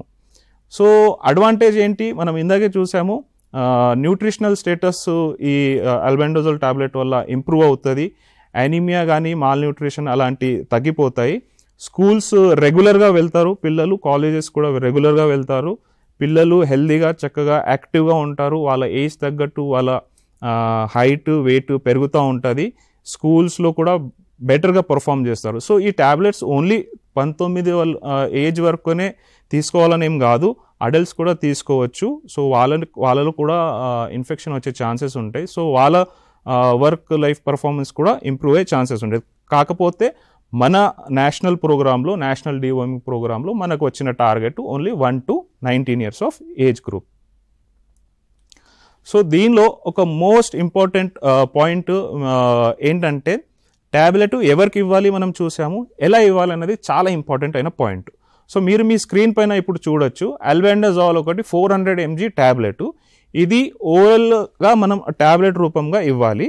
కానీ ఇది మనం చీవ్ చేయాలి. అంటే మనము చాక్లెట్ కానీ తిన్నప్పుడు ఎలా అయితే చాక్లెట్ని చీవ్ చేస్తామో అలాగే చీవ్ చేసి ఇది మనం తినచ్చు. చీవ్ చేసిన తర్వాత ఒక సిప్పు, 2 సిప్పు వాటర్ తాగి దాన్ని ట్యాబ్లెట్ని మింగాలి. సో ఏజ్ వైజ్గా మనం చూస్తే 1 to 2 years ఉన్న పిల్లలకి హాఫ్ ట్యాబ్లెట్ మాత్రమే ఇవ్వాలి. అది కూడా క్రష్ చేసి. క్రష్ ఎలా చేయాలంటే 2 స్పూన్స్ తీసుకొని ఒక స్పూన్లో ఆ ట్యాబ్లెట్ పెట్టి వేరే స్పూన్తో ఆ ట్యాబ్లెట్ని క్రష్ చేసి దాని తర్వాత పిల్లల్ని ఆ ట్యాబ్లెట్ ఇవ్వాలి. 2 to 3 years పిల్లలకు కూడా మనం ట్యాబ్లెట్స్ 1 ట్యాబ్లెట్ అంటే 1 to 2 years పిల్లల్లో హాఫ్ ట్యాబ్లెట్, 2 to 3 years పిల్లల్లో 1 ట్యాబ్లెట్ క్రష్ చేసి ఇవ్వాలి. అలాగే 3 to 19 years ఉన్న పిల్లల్లో ఈ ట్యాబ్లెట్ మామూలుగా 3 years పిల్లలు తినడం అలవాటు అయిపోతుంది. వాళ్ళ ఇంట్లో అన్నం కానీ రొట్టె కానీ తింటూ ఉంటారు. సో వాళ్ళకి చ్యూ చేసే అలవాటు ఉంటుంది కాబట్టి 3 years నుంచి 19 years ఉన్న పిల్లలకి ఆ ట్యాబ్లెట్ చ్యూ చేసి వాటర్ తాపియాలి. సో ఇది డోసేజ్. మళ్ళీ ఒకసారి చెప్తున్నాను, 1 to 2 years ఉన్న పిల్లలలో హాఫ్ ట్యాబ్లెట్, 2 to 3 years ఉన్న పిల్లల్లో 1 ట్యాబ్లెట్ క్రష్ చేసి ఇవ్వాలి. 3 to 19 years ఉన్న పిల్లల్లో ఫుల్ ట్యాబ్లెట్స్ వాళ్ళకి చ్యూ చేసి తినడానికి ఇవ్వాలి. సో ఇది ఒక ట్యాబ్లెట్ చ్యూ చేసి తింటే దాని ఎఫెక్టివ్నెస్ అది బాగా పనిచేస్తుంది. డైరెక్ట్గా తిన్నా కూడా ఇబ్బంది ఏమి ఉండదు. కాకపోతే ఆ ట్యాబ్లెట్ని క్రష్ చేసి కానీ చ్యూ చేసి తింటే దాని ఇంపాక్ట్ చాలా బాగుంటుంది. అది చాలా ఎఫెక్టివ్గా పనిచేస్తుంది. ఇంకొకటి ఏంటంటే ఇది ట్యాబ్లెట్ అంగన్వాడీ వర్కర్స్ కానీ స్కూల్స్లో కానీ కాలేజెస్లో కానీ వాళ్ళకి ఇచ్చేసి మీరు ఇంటికి వెళ్ళి తినండి అలా అస్సలు చెప్పకూడదు. వాళ్ళు అక్కడే స్కూల్స్లో కానీ కాలేజెస్లో కానీ కంపల్సరీగా అక్కడే వాళ్ళ టీచర్ ఎదురుగానే ఆ ట్యాబ్లెట్ తినాలి. ఎందుకంటే ఇంటికి వెళ్ళిన తర్వాత వాళ్ళు ఆ ట్యాబ్లెట్ తింటారో లేదో, పేరెంట్స్కి ఏదో అపోహ ఉన్నా, వాళ్ళ ఏదైనా భయం ఉన్నా వాళ్ళు ట్యాబ్లెట్స్ ఇస్తారో లేదో మనకు తెలియదు. సో కాబట్టి వాళ్ళు కంపల్సరీగా అక్కడే తినేటట్టు మనం చూడాలి. సో ఈ ట్యాబ్లెట్ తినేటప్పుడు ఇంకొక ముఖ్యమైన పాయింట్ ఏంటంటే అంగన్వాడీ వర్కర్ కానీ, ఆశా కానీ, ఏఎన్ఎం కానీ, స్కూల్ టీచర్స్ కానీ, కాలేజ్ టీచర్స్ వాళ్ళ ఎదురు కానీ ఈ ట్యాబ్లెట్ తీసుకోవాలి. సో అడ్వర్స్ ఈవెంట్స్ మామూలుగా ఈ ట్యాబ్లెట్ 100% సేఫ్ ట్యాబ్లెట్. ఎందుకంటే మనం ఇందాకే చూసాము 2016 నుంచి మన రాష్ట్రంలోనే కాకుండా కంప్లీట్ ఆల్ ఓవర్ ఇండియాలో ఈ ట్యాబ్లెట్స్ ఈ ఏజ్ గ్రూప్కు ఇవ్వడం జరుగుతుంది. కాకపోతే మనం తీసుకునాల్సిన కొన్ని జాగ్రత్తలు ఉంటాయి. ఏంటంటే ఆ ట్యాబ్లెట్ మనం ఇందాక చూసినట్టు ఏజ్గా అంటే 1 to 2 years పిల్లల్లో హాఫ్ ట్యాబ్లెట్ క్రష్ చేసి, 2 to 3 year పిల్లల్లో 1 ట్యాబ్లెట్ క్రష్ చేసి అలా ఇస్తే చాలా ఈజీగా వాళ్ళు తినేయచ్చు. మళ్ళీ ఏంటంటే ఆ ట్యాబ్లెట్ చ్యూ చేయాలి. డైరెక్ట్గా మింగడానికి ట్రై చేస్తే పెద్ద పిల్లలు ఎవరంటే 15-16 years ఉన్న పిల్లలు మింగేసుకోవచ్చు. కాకపోతే 3, 4, 5, 6 years ఉన్న పిల్లలకి చాలా ఇబ్బంది అవుతుంది. సో కంపల్సరీగా ఈ చ్యూ చేసి అంటే నమ్లి మంచిగా గట్టిగా నమ్లి అది ట్యాబ్లెట్ వాటర్తో మింగిస్తే చాలా ఈజీగా వెళ్ళిపోతుంది, ఏం ఇష్యూ అవ్వద్దు. ఇంకొకటి ట్యాబ్లెట్ తిన్న తర్వాత కంపల్సరీగా వాటర్ తాగాలి. ఎందుకంటే మామూలుగా వేరే ట్యాబ్లెట్స్ అయినా మనం కూడా వేరే ట్యాబ్లెట్స్ అయినా తింటే వాటర్ తాగితే కొంచెం రిలీఫ్గా ఉంటుంది. లేదంటే గొంతులో ఏదో తట్టుకున్నట్టు అనిపిస్తుంది. దానివల్ల పిల్లలు కొంచెం భయపడతారు. సో చ్యూ చేసిన తర్వాత వాటర్ కంపల్సరీగా తాగాలి. ఇంకొకటి మెయిన్ పాయింట్ ఏంటంటే ఈ ట్యాబ్లెట్స్ ఎంప్టీ స్టమక్ అనే తినకుండా అసలే ఈ ట్యాబ్లెట్ ఇవ్వకూడదు పిల్లల్లో. ఏ ఏజ్ గ్రూప్ అయినా కానీ కనీసం పొద్దున్న టిఫిన్ చేసిన తర్వాత లేదా మధ్యాహ్నం, ప్రిఫరేబుల్లీ మధ్యాహ్నం తిన్న తర్వాతే ఈ ట్యాబ్లెట్స్ ఇవ్వాలి. మనం కూడా మామూలుగా మనకు ఏదైనా జబ్బు వచ్చినా జ్వరం వచ్చినా మనం ఏదైనా తిన్న తర్వాతే ఆ ట్యాబ్లెట్ తీసుకుంటాము. ఇది కూడా సేమ్, ఏదైనా ఒక తిన్న తర్వాతే పొద్దున్న మార్నింగ్ బ్రేక్ఫాస్ట్ లేదా ప్రిఫరేబుల్లీ లంచ్ తర్వాత, స్కూల్లో మిడ్ డే మీల్ పెడతారు కదా, ఆ మిడ్ డే మీల్ తర్వాత ఈ ట్యాబ్లెట్ తింటే బాగుంటుంది. ఇంకొకటి ఇందాక చెప్పినట్టు ఆ ట్యాబ్లెట్స్ పిల్లలకి ఇచ్చి మీరు ఇంటికి వెళ్ళి తినండి అలా చెప్పకూడదు. ఎందుకంటే అక్కడ వెళ్ళి వాళ్ళు తింటారో లేదో మనకు కంపల్సరీ తెలీదు. సో ఆ పిల్లలకి అక్కడే టీచర్స్ ఎదురుగానే ఆ ట్యాబ్లెట్ తినిపించేట్టు చూడాలి. కొన్ని ఇష్యూస్ కామన్గా మనం చూసేది ఏంటంటే కామన్గా ఏ ట్యాబ్లెట్ వేసుకున్నా ఇది చాలా తక్కువ పర్సంటేజ్ పిల్లలు ఈ కామన్ ఇష్యూస్ కనిపిస్తాయి. ఏంటంటే కడుపు నొప్పి కావడము, తిప్పినట్టు అవ్వడము, లేదా ఆ ట్యాబ్లెట్ డైరెక్ట్ చిన్న పిల్లలు స్పెషల్గా 3, 4, 5, 6, 7 years పిల్లలు ఆ ట్యాబ్లెట్ డైరెక్ట్ మింగేయడం ట్రై చేస్తే అది చోక్ అయినట్టు అంటే గొంతులో తట్టుకున్నట్టు అనిపిస్తుంది. సో అలా కాకుండా అవ్వడానికి డైరెక్ట్గా చ్యూ చేసి వాటర్ తాగుతూ ట్యాబ్లెట్ తీసుకోవాలి. ఇన్ కేస్ ఇవి అన్ని చర్యలు తీసుకున్న తర్వాత కూడా ఏదైనా ఇబ్బంది అయితే మన దగ్గర ఉన్న మెడికల్ ఆఫీసర్ కానీ 108కు మనం కాంటాక్ట్ చేసి అవసరమైన మనము జాగ్రత్తలు తీసుకోవచ్చు. సో ఈ ప్రోగ్రామ్ ఇంప్లిమెంటేషన్స్లో మనం 2016 నుంచి చూస్తున్నాము. కొన్ని కామన్ ఛాలెంజెస్ మనకు ప్రతి సంవత్సరం కనిపిస్తాయి. ఏంటంటే మిస్కన్సెప్షన్, మిత్స్, బిలీఫ్స్. ఏంటంటే ఈ ట్యాబ్లెట్ తీసుకుంటే పిల్లలకు గొంతులో తట్టుకుంటుంది, వాళ్ళకి చాలా ఇబ్బంది అవుతుంది, వామిటింగ్ అవుతుంది, కడుపు నొప్పి అవుతుంది. అలాంటిది ఏమీ కాదు. మనం కరెక్ట్ పద్ధతిగా ఈ ట్యాబ్లెట్ తీసుకుంటే క్రష్ చేసి చ్యూ చేసిన తర్వాత వాటర్ తాగితే ఏది ఇబ్బంది ఉండకుండా ఉంటుంది. చాలా తక్కువ పర్సెంట్ అంటే 1% అలా చాలా తక్కువ పర్సెంటేజ్ పిల్లల్లో నాసియా కానీ వామిటింగ్ కానీ అలా అవుతుంది. అది కూడా ముఖ్యంగా ఎందుకంటే ఎంటీ స్టమక్గా ఆ ట్యాబ్లెట్ తీసుకుంటే అలాంటి కడుపు నొప్పి కానీ నాసియా వామిటింగ్ అయ్యే ఛాన్సెస్ ఉంటుంది. సో ఇంకొకటి కామన్ ఛాలెంజ్ ఏంటంటే ప్రైవేట్ స్కూల్స్ కానీ ప్రైవేట్ కాలేజెస్లో ఈ ట్యాబ్లెట్స్ డైరెక్ట్ పిల్లలకి అడ్మినిస్టర్ చేయరు.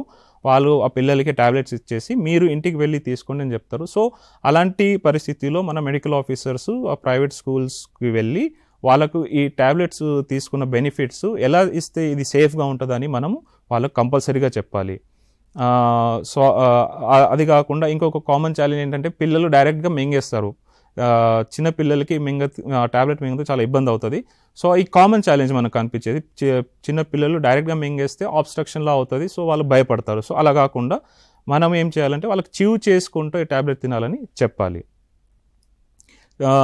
ఇంకొకటి ఏంటంటే చిల్డ్రన్స్ లేబర్ కాలనీస్ కానీ మైగ్రెంట్ పాపులేషన్ ఉంటారు. ఆ ఏరియాలో హార్డ్ టు రీచ్ ఏరియాలో పిల్లలకి మనము రీచ్ అవ్వలేము. వాళ్ళు మైగ్రేట్ అవుతూ ఉంటారు. సో ఎగ్జాక్ట్ లొకేషన్ తెలీదు. అలాంటి పిల్లల్ని ట్రేస్ చేయడం కూడా ఒక ఛాలెంజ్ ఉంటుంది. సో దీనికి మనము ఒక ప్రాపర్ ప్లాన్ చేసి మైక్రో ప్లాన్ లాగా చేసి ఎక్కడెక్కడైతే హార్డ్ టు రీచ్ ఏరియాస్ ఉన్నాయో మైగ్రేటరీ పాపులేషన్ ఎక్కడ ఉన్నాయో అవి కరెక్ట్గా మ్యాప్ చేసి మనము వాళ్ళకు ట్యాబ్లెట్స్ అందేటట్టు మనము చూడాలి. సో దీనిలో ఈ ఛాలెంజెస్కి మనం డీల్ చేయడానికి మెయిన్గా ముఖ్యమైన పాయింట్ ఏంటంటే కౌన్సిలింగ్ చేయాలి. టీచర్స్ కానీ పేరెంట్స్కి కౌన్సిలింగ్ చేస్తూ ఉండాలి. Private schools private colleges involve చేయడానికి డిస్ట్రిక్ట్ టాస్క్ ఫోర్స్ కమిటీ ఏదైతే మనం డిస్ట్రిక్ట్ కలెక్టర్ ఆధ్వర్యంలో ఈ టాస్క్ ఫోర్స్ కమిటీ ఫామ్ అవుతుందో వాళ్ళ ద్వారా ఈ private schools organisations private colleges యూనియన్స్కి మనం లెటర్ కానీ వాళ్ళ కమ్యూనికేషన్ పాస్ ఆన్ చేయాలి. దాని తర్వాత మెయిన్గా అన్ని స్టాండర్డ్ ఆపరేటింగ్ ప్రొసీజర్ అంటే ఎవరికి ఎలా ఎప్పుడు ఇది ఈ 3 కంపల్సరీగా పాటిస్తే ఈ ప్రోగ్రామ్ చాలా ఈజీగా కండక్ట్ చేయొచ్చు. అలాగే లైన్ డిపార్ట్మెంట్స్ ఏవైతే ఉన్నాయో ముఖ్యంగా ఎడ్యుకేషన్ అండ్ WCD డిపార్ట్మెంట్ వీళ్ళతో మనం కోఆర్డినేట్ చేస్తూ చేయాలి. అలాగే డిస్ట్రిక్ట్ లెవెల్ ఆఫీసర్స్ కానీ SPHOs మెడికల్ ఆఫీసర్స్ ఈ NDD జరిగేటప్పుడు మానిటరింగ్ అనేది కంపల్సరీగా చేయాలి. సో ఇందాక చెప్పినట్టు మనతో పాటు ఈ మా లైన్ డిపార్ట్మెంట్స్ ముఖ్యంగా education and women development child welfare department ఒక చాలా కీలకమైన రోల్ ప్లే చేస్తారు. ఎందుకంటే పిల్లలు 6 years నుంచి పైన ఉన్న పిల్లలు ఎడ్యుకేషన్ డిపార్ట్మెంట్ కింద వస్తారు. దాని కింద ఉన్న పిల్లలు WCD డిపార్ట్మెంట్లో వస్తారు. సో వీళ్ళ ఇన్వాల్వ్మెంట్ కూడా చాలా ఇంపార్టెంట్ ఈ ప్రోగ్రామ్ సక్సెస్ అవ్వడానికి. సో దీంతో పాటు వేరే డిఫరెంట్ డిపార్ట్మెంట్స్ ఏవి ఉన్నాయో మీరు ఇప్పుడు స్క్రీన్ పైన చూడొచ్చు. So WCD department education labour employment tribal welfare ముఖ్యంగా ట్రైబల్ ఏరియాస్లో మనకు రెసిడెన్షియల్ స్కూల్స్ అవి ఉంటాయి. సో దానిలో minority welfare and tribal welfare support మనకు చాలా ఇంపార్టెంట్ ఉంటుంది. రెవెన్యూ డిపార్ట్మెంట్ ముఖ్యంగా గ్రామ పంచాయతీ లెవెల్లో సర్పంచెస్ ద్వారా ఈ NDD ప్రోగ్రాము చాలా ముఖ్యమైన ప్రోగ్రాము అందరు దీనిలో పాటించాలని మెసేజ్ ఇవ్వడానికి రెవెన్యూ డిపార్ట్మెంట్ అలాగే పంచాయతీరాజ్ డిపార్ట్మెంట్ ఇన్వాల్వ్మెంట్ చాలా ముఖ్యము. మెప్మా GHMC స్పెషల్లీ అర్బన్ ఏరియాస్లో మనకు కవర్ చేయడానికి చాలా ఇంపార్టెంట్. కేంద్రీయ విద్యాలయం నవోదయ విద్యాలయం ఇవన్నీ స్కూల్స్ ఎందుకంటే చాలా పర్సెంటేజ్ ఆఫ్ పిల్లలు స్కూల్స్లో కూడా ఉంటారు. సో ఈ ఎడ్యుకేషన్ డిపార్ట్మెంట్ కూడా ఇన్వాల్వ్మెంట్ ఇంపార్టెంట్ ఉంటుంది. అలాగే సర్ప్ కానీ రైల్వేస్ అండ్ ట్రాన్స్పోర్ట్ ఎందుకంటే 11th August రోజు ఎవరైనా పిల్లలు జర్నీలో ఉన్నప్పుడు ట్రాన్స్పోర్ట్లో ఉన్నప్పుడు అలాంటి పిల్లలకి కూడా మనం ట్యాబ్లెట్ ఇవ్వడానికి రైల్వే డిపార్ట్మెంట్ ట్రాన్స్పోర్టేషన్ డిపార్ట్మెంట్ కూడా చాలా వాళ్ళ సపోర్ట్ కూడా మనకు అవసరం ఉంటుంది. దీంతోపాటు different development partners private schools కానీ private junior colleges Indian academy of paediatrician అంటే ప్రైవేట్ హాస్పిటల్లో ప్రాక్టీస్ చేసే పెడియాట్రిషియన్స్ సపోర్ట్ కూడా మనకు చాలా ఇంపార్టెంట్. ఎందుకంటే చాలా పేరెంట్స్ వాళ్ళ పెడియాట్రిషియన్స్తో ఫస్ట్ కన్ఫర్మ్ చేసుకుంటారు ఈ ట్యాబ్లెట్ మనం ఇవ్వచ్చా ఇవ్వలేమా ఇస్తే మా పిల్లలకి బాగుంటుందా బాగాలేదా. సో అలాంటి పరిస్థితిలో పిల్లలకి IAPకి ఇన్వాల్వ్ చేయడం కూడా చాలా ఇంపార్టెంట్. సో ఇలా IAP IMA ఇలా కూడా ఇన్వాల్వ్ చేయాలి. దాంతోపాటు WHO కానీ UNICEF UNDP JSI ఈ డెవలప్మెంట్ పార్ట్నర్స్ కూడా మనకి ఈ ప్రోగ్రాంలో సపోర్ట్ చేస్తారు. సో హెల్త్ డిపార్ట్మెంట్కి వచ్చేసరికి మన ముఖ్యమైన పాయింట్స్ మీరు మీ స్క్రీన్ పైన చూడొచ్చు. మెయిన్గా ensure prompt distribution of albendazole tablet అంటే ప్రతి అంగన్వాడీ స్కూల్లో ఆ స్కూలు కానీ అంగన్వాడీ టార్గెట్ను బట్టి అల్బెండజోల్ ఉండేటట్టు మనం చూడాలి. దీంతోపాటు ప్రతి స్కూలు అంగన్వాడీ టీచర్స్కి ట్రైనింగ్ ఇవ్వాలి. రిపోర్టింగ్ ఫార్మాట్స్ ముఖ్యంగా ఎందుకంటే ఈ అల్బెండజోల్ అడ్మినిస్ట్రేషన్ అంగన్వాడీ స్కూల్లో జరుగుతుంది కాబట్టి వాళ్ళ దగ్గర రిపోర్టింగ్ ఫార్మాట్ ఐఏసీ మెటీరియల్ ఉందా లేదా చూసుకోవాలి. ఎన్డీడీ జరిగేటప్పుడు పిహెచ్సి మెడికల్ ఆఫీసర్ నుంచి డిస్ట్రిక్ట్ లెవెల్లో డిఎంహెచ్ఓ లెవెల్ వరకు అందరూ మానిటరింగ్ సూపర్విజన్ చేయాలి. ఏదైనా రిఫ్యూజల్ కేసెస్, స్పెషల్గా ప్రైవేట్ స్కూల్స్లో కానీ కాలేజెస్లో రిఫ్యూజల్ కేసెస్ వస్తే వాళ్ళకి కౌన్సిలింగ్ చేయాలి. ప్రైవేట్ కాలేజెస్, కాలేజ్ మేనేజ్మెంట్ వీళ్ళందరినీ ఇన్వాల్వ్ చేస్తూ ఈ ప్రోగ్రామ్ని చేయాలి. లోకల్ లీడర్స్, స్పెషల్గా రూరల్ ఏరియాలో గ్రామ Panchayat sarpanch, local representatives, MLAs కానీ ఎంపీస్ కానీ వీళ్ళని ఇన్వాల్వ్ చేస్తూ కూడా ఈ ప్రోగ్రామ్ మనం చేయాలి. అలాగే స్కూల్స్, అంగన్వాడీస్ కాకుండా చైల్డ్ కేర్ సెంటర్స్, అలాగే షెల్టర్ హోమ్స్ ఇలాంటి ఏరియాలో ఏదైనా పిల్లలు ఉంటే వాళ్ళని కూడా ఈ ప్రోగ్రామ్ అండర్ మనం కవర్ చేయాలి. దీంతోపాటు ఎఫెక్టివ్ కవరేజ్ అవ్వడానికి నేను ఇందాకే చెప్పాను, ఎడ్యుకేషన్ డిపార్ట్మెంట్ అండ్ WCD డిపార్ట్మెంట్తో ఈక్వల్గా కన్వర్జెన్స్తో మనము వర్క్ చేయాలి. ముఖ్యంగా ఈ ప్రోగ్రాము అయిన తర్వాత రిపోర్ట్స్ ఎడ్యుకేషన్ ఇన్స్టిట్యూట్స్ నుంచి, అంగన్వాడీ సెంటర్స్ నుంచి కలెక్ట్ చేస్తూ మీ డిస్ట్రిక్ట్కి రిపోర్ట్స్ కంపల్సరీగా సబ్మిట్ చేయాలి. ఎందుకంటే ఫర్దర్గా డిస్ట్రిక్ట్స్ మన స్టేట్కు సబ్మిట్ చేస్తూ స్టేట్ నుంచి మనము గవర్నమెంట్ ఆఫ్ ఇండియాకి రిపోర్ట్స్ సబ్మిట్ చేస్తాము. ఏదైనా అనుకోకుండా ఏదైనా అడ్వర్స్ ఈవెంట్ ఏదైనా జరిగితే దగ్గరలో ఉన్న 108 కానీ మెడికల్ ఆఫీసర్కు కాంటాక్ట్ చేస్తూ దాన్ని అవసరమైన చర్యలు తీసుకోవాలి. అలాగే పెద్ద స్కూల్స్, పెద్ద కాలేజెస్లో అవైలబిలిటీ ఆఫ్ అంబులెన్స్ కూడా మనం చూసుకోవాలి. దీంతోపాటు ఎడ్యుకేషన్ డిపార్ట్మెంట్ ఒక ముఖ్యమైన పాత్ర ఉంటుంది. ఎడ్యుకేషన్ డిపార్ట్మెంట్ది ఎన్డీడీ ప్రోగ్రామ్ సక్సెస్ అవ్వడానికి. సో మీ స్క్రీన్ పైన మీరు చూస్తే మీకు ఎడ్యుకేషన్ డిపార్ట్మెంట్ ఒక రోల్స్ అండ్ రెస్పాన్సిబిలిటీ, వాళ్ళ ఇన్వాల్వ్మెంట్ ఎలా ఉండాలి అనేది ముఖ్యంగా కనిపిస్తుంది. ప్రతి స్కూల్లో ఒక నోడల్ టీచర్ని మనం ఐడెంటిఫై చేస్తాము. వాళ్ళని ట్రైన్ చేసి మండల్ లెవెల్లో, SPHO లెవెల్ కానీ పిహెచ్సి మెడికల్ ఆఫీసర్ లెవెల్లో వాళ్ళని ట్రైన్ చేసి వాళ్ళు వెళ్ళి వాళ్ళ స్కూల్లో ప్రతి టీచర్స్ని ట్రైన్ అయ్యేటట్టు చూడాలి. ఈ ట్యాబ్లెట్స్ కంపల్సరీగా టీచరు ఆధ్వర్యంలోనే ఈ ట్యాబ్లెట్స్ చిల్డ్రన్స్ తీసుకోవాలి. ఇది మనం చూసుకోవాలి. ట్యాబ్లెట్స్ ఇచ్చేటప్పుడు వాటర్ కంపల్సరీగా అక్కడ ఉండేటట్టు చూడాలి.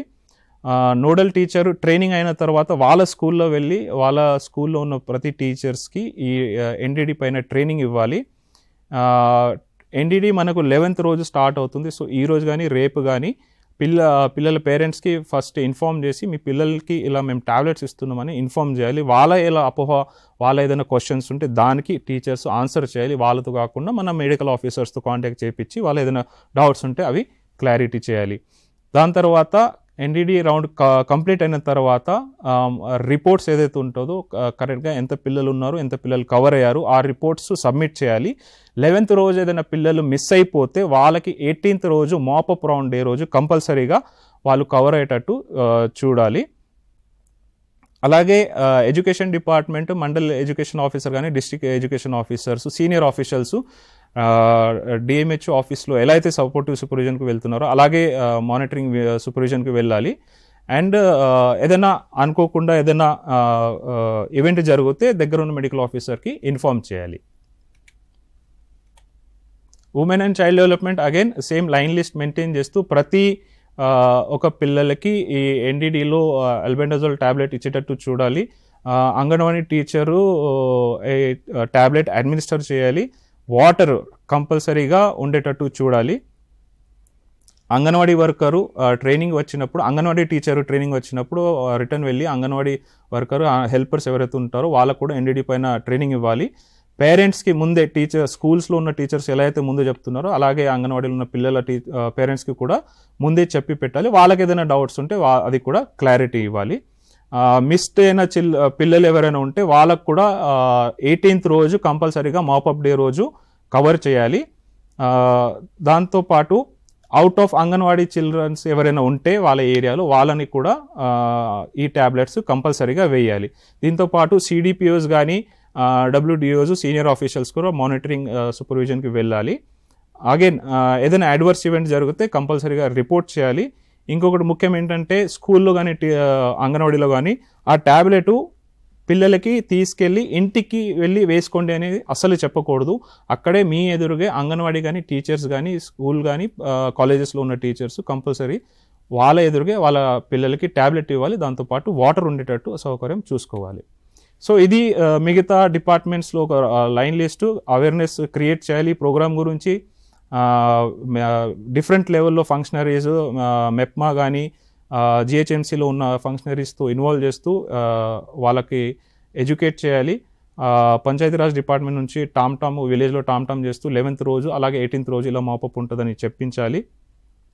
మానిటరింగ్ డిస్ట్రిక్ట్ లెవెల్ ఆఫీసర్స్ వేరే డిపార్ట్మెంట్కి విజిట్స్ వెళ్ళినప్పుడు ఈ ప్రోగ్రామ్ సరిగ్గా జరుగుతుందా లేదా అని చూడడానికి చెప్పాలి. సో ఇది ఈరోజు ఉన్న ముఖ్యమైన ప్రోగ్రామ్స్ మనం కవర్ చేసాము. స్టార్టింగ్ బ్రెస్ట్ ఫీడింగ్ నుంచి హెచ్బిఎన్సి హెచ్బివైసి ప్రోగ్రాము, అలాగే జ్యోత్స్నా గారు మనకు యూవిన్ గురించి చెప్పారు. దీంతో పాటు మనము ఇందాక చూసింది నేషనల్ డీవార్మింగ్ డే. దీనిలో ముఖ్యంగా మనం గుర్తుపెట్టుకోవాలి ఏంటంటే 11th ఆగస్ట్ రోజు మనకు national deworming day, 18th August రోజు మాపప్ డే. దీని మధ్యలో మనము మిస్ అయిన చిల్డ్రన్స్కి ఇవ్వాలి. ట్యాబ్లెట్ డోసేజ్ కరెక్ట్గా ఇవ్వాలి, అలాగే ట్యాబ్లెట్ చ్యూ చేసి తినండి అని చెప్పాలి. దీంతో పాటు వాటర్ కంపల్సరీగా ఉండేటట్టు చూడాలి. సో మనకు డాక్టర్ విక్రమ్ హెచ్పిఎన్సి హెచ్పివైసి గురించి ఎక్స్ప్లెయిన్ చేశారు, బ్రెస్ట్ ఫీడింగ్ గురించి ఎక్స్ప్లెయిన్ చేశారు. అండ్ రాబోతున్న 11 ఆగస్ట్ రోజు మనకు ఎన్డీడీ రౌండ్ ఏదైతే ఉందో దాని గురించి కూడా చాలా వివరంగా మనకు చెప్పారు. అంటే మనం ఏమేమి పద్ధతులు పాటించాలి, రిపోర్టింగ్ ఎలా మనం ట్యాబ్లెట్ని మనం పిల్లలకి ఇవ్వాలి, అండ్ పిల్లలు ఖచ్చితంగా అది నమిలి మింగడం తప్ప డైరెక్ట్గా మనము అది వేసుకోవడానికి వీలు లేదనేసి చాలా వివరంగా చెప్పారు. సో డాక్టర్ విక్రమ్, మీరు ఇంకా ఏమైనా చెప్పాలనుకుంటున్నారా? సో ముఖ్యంగా ఏంటంటే నేషనల్ డీవార్మింగ్ డే గురించి చెప్పాలంటే మనము 2016 నుంచి ప్రోగ్రామ్ చేస్తున్నాము. సో దీనిలో మెయిన్గా అపోహ ఏంటంటే ట్యాబ్లెట్తో నా గొంతులో తట్టుకున్న తర్వాత పిల్లలకి ఇబ్బంది అవుతుందని ఒక చాలా కామన్ అపోహ. అది ఏంటంటే చ్యూ చేసి అది తింటే దాని తర్వాత వాటర్ తాగితే చాలా ఈజీగా ట్యాబ్లెట్ వెళ్ళిపోతుంది, పెద్ద ప్రాబ్లం ఏమి ఉండదు. కాకపోతే చిన్నపిల్లలు ఇందాక చెప్పినట్టు 3, 4, 5 years పిల్లలు మింగడానికి ట్రై చేస్తారు. సో అప్పుడు కొంచెం ఇబ్బంది అవ్వచ్చు. అలా కాకుండా కానీ ఈ ట్యాబ్లెట్ చాలా ఇంపార్టెంట్. మన దేశవ్యాప్తంగా ఈ ప్రోగ్రామ్ జరగడం జరుగుతుంది. సో దేశవ్యాప్తం ప్రతి స్టేట్లో ఈ ఏజ్ గ్రూప్లో ఉన్న ప్రతి పిల్లలకి ట్యాబ్లెట్స్ ఇస్తారు. అలాగే మన స్టేట్లో కూడా ఇది ఇవ్వడం జరుగుతుంది. సో అది ఒకటే అపోహ. సో దాంతోపాటు బ్రెస్ట్ ఫీడింగ్ గురించి చెప్పాలంటే మన అందరికీ తెలుసు, తల్లిపాలు ఆ బేబీకి చాలా ఇంపార్టెంట్ ఉంటుంది. పుట్టిన వెంటనే ఇమీడియట్గా బ్రెస్ట్ ఫీడింగ్ స్టార్ట్ చేయడం చాలా ఇంపార్టెంట్. సో దీనిపైన మీకు బ్రెస్ట్ ఫీడింగ్ కానీ, హోమ్ బేస్డ్ న్యూబోర్న్ కేర్ కానీ, హెచ్బివైసి, ఎన్డీడీ కానీ, యూవిన్ కానీ దీనిపైన ఏదైనా క్వశ్చన్స్ ఉంటే మీరు ఫోన్ చేసి అడగచ్చు. ఇంకా ఒక 9 minutes ఉన్నాయి. సో మనకు ఫస్ట్ కాలర్ లైన్లో ఉన్నారు. హలో హలో హలో హలో నమస్కారం అమ్మ, మీ పేరు? హలో హలో నమస్కారం అమ్మ, చెప్పండి. నమస్కారం మేడం, నా పేరు దేవి, గంగాధర ప్రాజెక్ట్. చెప్పండి అమ్మా. చెప్పదండి. చెప్పండి అమ్మా, మీ ప్రశ్న ఏంటి? మేడం ఇది ఎఫ్ఆర్ఎస్ గురించి మేడం. చెప్పండి. ఇవి కావట్లేదు, కొందరి ఆధార్ కార్డులు వాళ్ళ ఫోన్ నంబర్స్ లింక్ లేక చాలా ఇబ్బంది అవుతుందండి. ఓకే, యూవిన్లో అదొకటండి. మళ్ళీ మా సూపరింట్ సెక్టార్ లో చాలా ఖాళీలండి. ఇన్ఛార్జ్ సెంటర్స్ చాలా ఉన్నాయి. 23 మందికి 23 సెంటర్లకి 5 ఖాళీ. మాకు ఇన్ఛార్జి చాలా ఉంది మేడం. అది మేము చేయటానికే ఇబ్బంది అవుతుంది. ఇంకా ఇన్ఛార్జి కూడా చేయాలనంటే కూడా కష్టంగానే ఉందండి. కష్టమైనా చేస్తున్నాం. కాకపోతే మేడం వాళ్ళు ఏమంటున్నారు, ప్రోగ్రెస్ పెరగట్లేదు, కొంచెం చేయండి అమ్మా అని అంటున్నారు. ఇది ఫోన్లు సహకరించక, వాళ్ళ ఆధార్ కార్డులు కరెక్ట్ లేక, ఫోన్ నంబర్ కరెక్ట్ లేక అయినా చేస్తున్నాం. అయినా ట్రై చేస్తున్నాం. రోజు 5, 6 ఇట్లా చేస్తున్నాం మేడం. కొంచెం మమ్మల్ని కరుణించండి. ఆ మొబైల్స్ కొంచెం చేంజ్ చేసి ఇవ్వండి. అమ్మా, ఒకటి ఏంటంటే యూవిన్లో మొబైల్ నంబర్ ఇంకా ఆధార్ తోటి లింక్ అవ్వాల్సిన అవసరం ఏం లేదు. ఎందుకంటే మీరు యూవిన్ ఓపెన్ చేసినప్పుడు చూసినట్లయితే మొబైల్ నెంబర్తో పాటు ఇంకా 10 ఫోటో ఐడీలను కూడా అడుగుతుంది. అంటే ప్రతి ఫోటో ఐడి తోటి మనం మొబైల్ నెంబర్ని లింక్ చేయలేము కదా. ఆధార్ అయితే మనకు యూనివర్సల్గా అన్నిటికీ మొబైల్ నెంబర్ తోటి లింక్ అయి ఉంటుంది. బట్ యూవిన్లో మొబైల్ నెంబర్ తోటి లింక్ అయిన ఫోటో ఐడీనే అప్డేట్ చేయాల్సిన అవసరం ఏం లేదు. మొబైల్ నెంబర్కి ఫోటో ఐడికి లింక్ ఏమీ లేదు. సో మీరు మొబైల్ నెంబర్ తోటైనా లేదా వేరే ఆధార్ కానీ వేరే ఫోటో ఐడి తోటైనా కూడా రిజిస్టర్ చేయొచ్చు. అండ్ ఇంకొకటి వచ్చి మీ యొక్క రిపోర్టింగ్ గురించి. సో ఒక్కసారి మీరు మీ యొక్క డిస్ట్రిక్ట్ అథారిటీ తోటి ఒకసారి మాట్లాడండి ఈ విషయమై. సో వాళ్ళే మనకు, ఎందుకంటే మీ యొక్క పరిస్థితి అక్కడే కరెక్ట్గా తెలుస్తుంది కాబట్టి అక్కడ వాళ్ళతోటి మాట్లాడండి. Okay, thank you. మనకు ఇంకొక కాలర్ లైన్లో ఉన్నారు. హలో. నమస్తే మేడం. నమస్తే మేడం. నమస్కారం అమ్మా, మీ పేరు? నా పేరు సరళ మేడం, యాదాద్రి జిల్లా. ఓకే, చెప్పండి అమ్మా. మేడం, ఇప్పుడు ఒక చైల్డ్ యూరిన్ లో ఎంటర్ చేసి నేను 3 డోసెస్ ఇచ్చిన తర్వాత ఇన్ఫాంట్ డెత్ అయింది madam. Child okay, infant death అయింది. అది అందులో డెత్ కొట్టడానికి తెలియక కొట్టలేదు. అది డ్యూలో ఇప్పుడు 9th month నాకు ఎంఆర్ కి డ్యూ చూపిస్తుంది మేడం. అది ఎట్లా యూరిన్ లో డెత్ కొట్టాలి మేడం? ఎట్లా yeah, very good question. So ఇప్పుడు ఫర్ ఎగ్జాంపుల్ బిడ్డ డెత్ అయింది, 3 డోసులు వేసాక డెత్ అయింది అనుకోండి. ఇందాక నేను చెప్పినట్టుగా మొబైల్ నెంబర్ తోటి కానీ ఫోటో ఐడి తోటి కానీ సెర్చ్ చేయండి. సో మనం వెతికినప్పుడు కింద మనకు పేరు కనిపిస్తుంది కదా, ఆ పేరు మీద సెలెక్ట్ చేసినప్పుడు ఆ పేరుకి పక్కన ఎల్లో కలర్ పెన్సిల్ ఐకాన్ కనిపిస్తుంది. లేదా రైట్ సైడ్లో 3 డాట్స్ ఉంటాయి. ఆ 3 డాట్స్ క్లిక్ చేసినప్పుడు ఆ 3 డాట్స్లో మనము declare death or update HP అని ఉంటుంది. సో డిక్లేర్ డెత్ అనేసి మనం అక్కడ క్లిక్ చేసుకొని సబ్మిట్ చేయొచ్చు. Okay, thank you.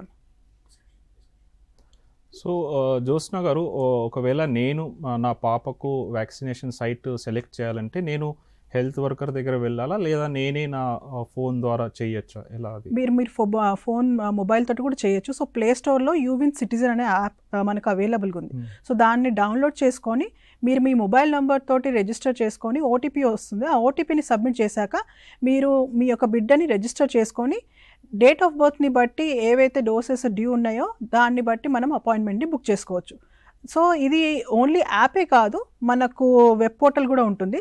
సో ఇందాక చూపించినట్టుగా మనము సర్చ్ డిస్ట్రిక్ట్ అంటే మొత్తం దేశంలో ఏ జిల్లాలో అయినా ఏ రాష్ట్రంలోనైనా మనం సర్చ్ చేసుకొని మీరు ఎక్కడైతే ఉన్నారో దాన్ని సర్చ్ చేసేసుకొని మనము దగ్గర ఉన్న వ్యాక్సినేషన్ సెంటర్కి వెళ్ళి టీకా వేయించుకోవచ్చు. సో మనకు మామూలుగా వేరే రాజ్యం నుంచి అంటే పక్కనున్న మహారాష్ట్ర కానీ కర్ణాటక ఇక్కడ నుంచి కూడా వస్తూ ఉంటారు. వాళ్ళు కూడా ఈ యాప్ ద్వారా ఇక్కడ వ్యాక్సినేషన్ చేసుకోవచ్చు. ఎవరైనా చేసుకోవచ్చు, మొత్తం దేశంలో ఎవరైనా కూడా టీకా వేసుకోవచ్చు ఈ యూవిన్ యాప్ తోటి. ఓకే. సో మనకు ఈ యూవిన్ యాప్లో డెలివరీ పాయింట్ దగ్గర కూడా మనము వ్యాక్సినేషన్ చేస్తాము. ఆ డెలివరీ పాయింట్ దగ్గర వ్యాక్సినేషన్ ఎంట్రీస్ అవి అన్నీ ఎవరు చేస్తూ ఉంటారు మనకు మామూలుగా? మనకు డేటా ఎంట్రీ ఆపరేటర్స్ ఉన్నారు. సో ఇక టెరిషరీ హాస్పిటల్స్లో డేటా ఎంట్రీ ఆపరేటర్స్ ఉన్నారు. సో వాళ్ళు ఈ డెలివరీ అయిన 14 days లోపల మనము అప్డేట్ చేసుకోవడానికి మనకు టైం స్లాట్ ఉంది. సో ఆ 14 days లోపల ప్రెగ్నెన్సీని అప్డేట్ చేస్తూ వ్యాక్సినేషన్, దాని తర్వాత న్యూ బార్న్ రిజిస్ట్రేషన్, అవుట్కమ్ అవన్నీ డీటెయిల్స్ని అప్డేట్ చేయాల్సి ఉంటుంది. ఓకే. సో ఇంకా ఎవరికైనా ఏదైనా డౌట్స్ కానీ క్వశ్చన్స్ ఉంటే మీరు అడగచ్చు. ఇంకా ఒక 5 minutes ఉన్నాయి. ఈలోపు జ్యోత్స్న గారు, నాకు ఒకవేళ నేను హైదరాబాద్లో కోటి ఏరియాలో ఉంటున్నాను. సో నాకు ఏ ఏరియాలో వ్యాక్సినేషన్స్ ఇప్పుడు జరుగుతున్నాయి, నాకు దగ్గరలో ఉందా, లేదంటే నాకు కన్వీనియంట్ బయట వేరే పక్కన ఎంత దూరంలో నేను వెళ్ళొచ్చు, లేదా ఎంత దగ్గరది నాకు కనిపిస్తుంది, అది దానిలో ఏమైనా ఉంటుందా? సో మనము జిల్లా వారీగా తీసుకోవచ్చు, మనం ఉంటున్న ఏరియాని బట్టి కూడా సెలెక్ట్ చేసుకోవచ్చు. సో ఇందాక చూపించినట్టుగా ఒక ఫెసిలిటీ కింద ఏ సెషన్ సైట్స్ ఉన్నాయో ఆ డీటెయిల్స్ అన్నీ మనకు కనిపిస్తాయి.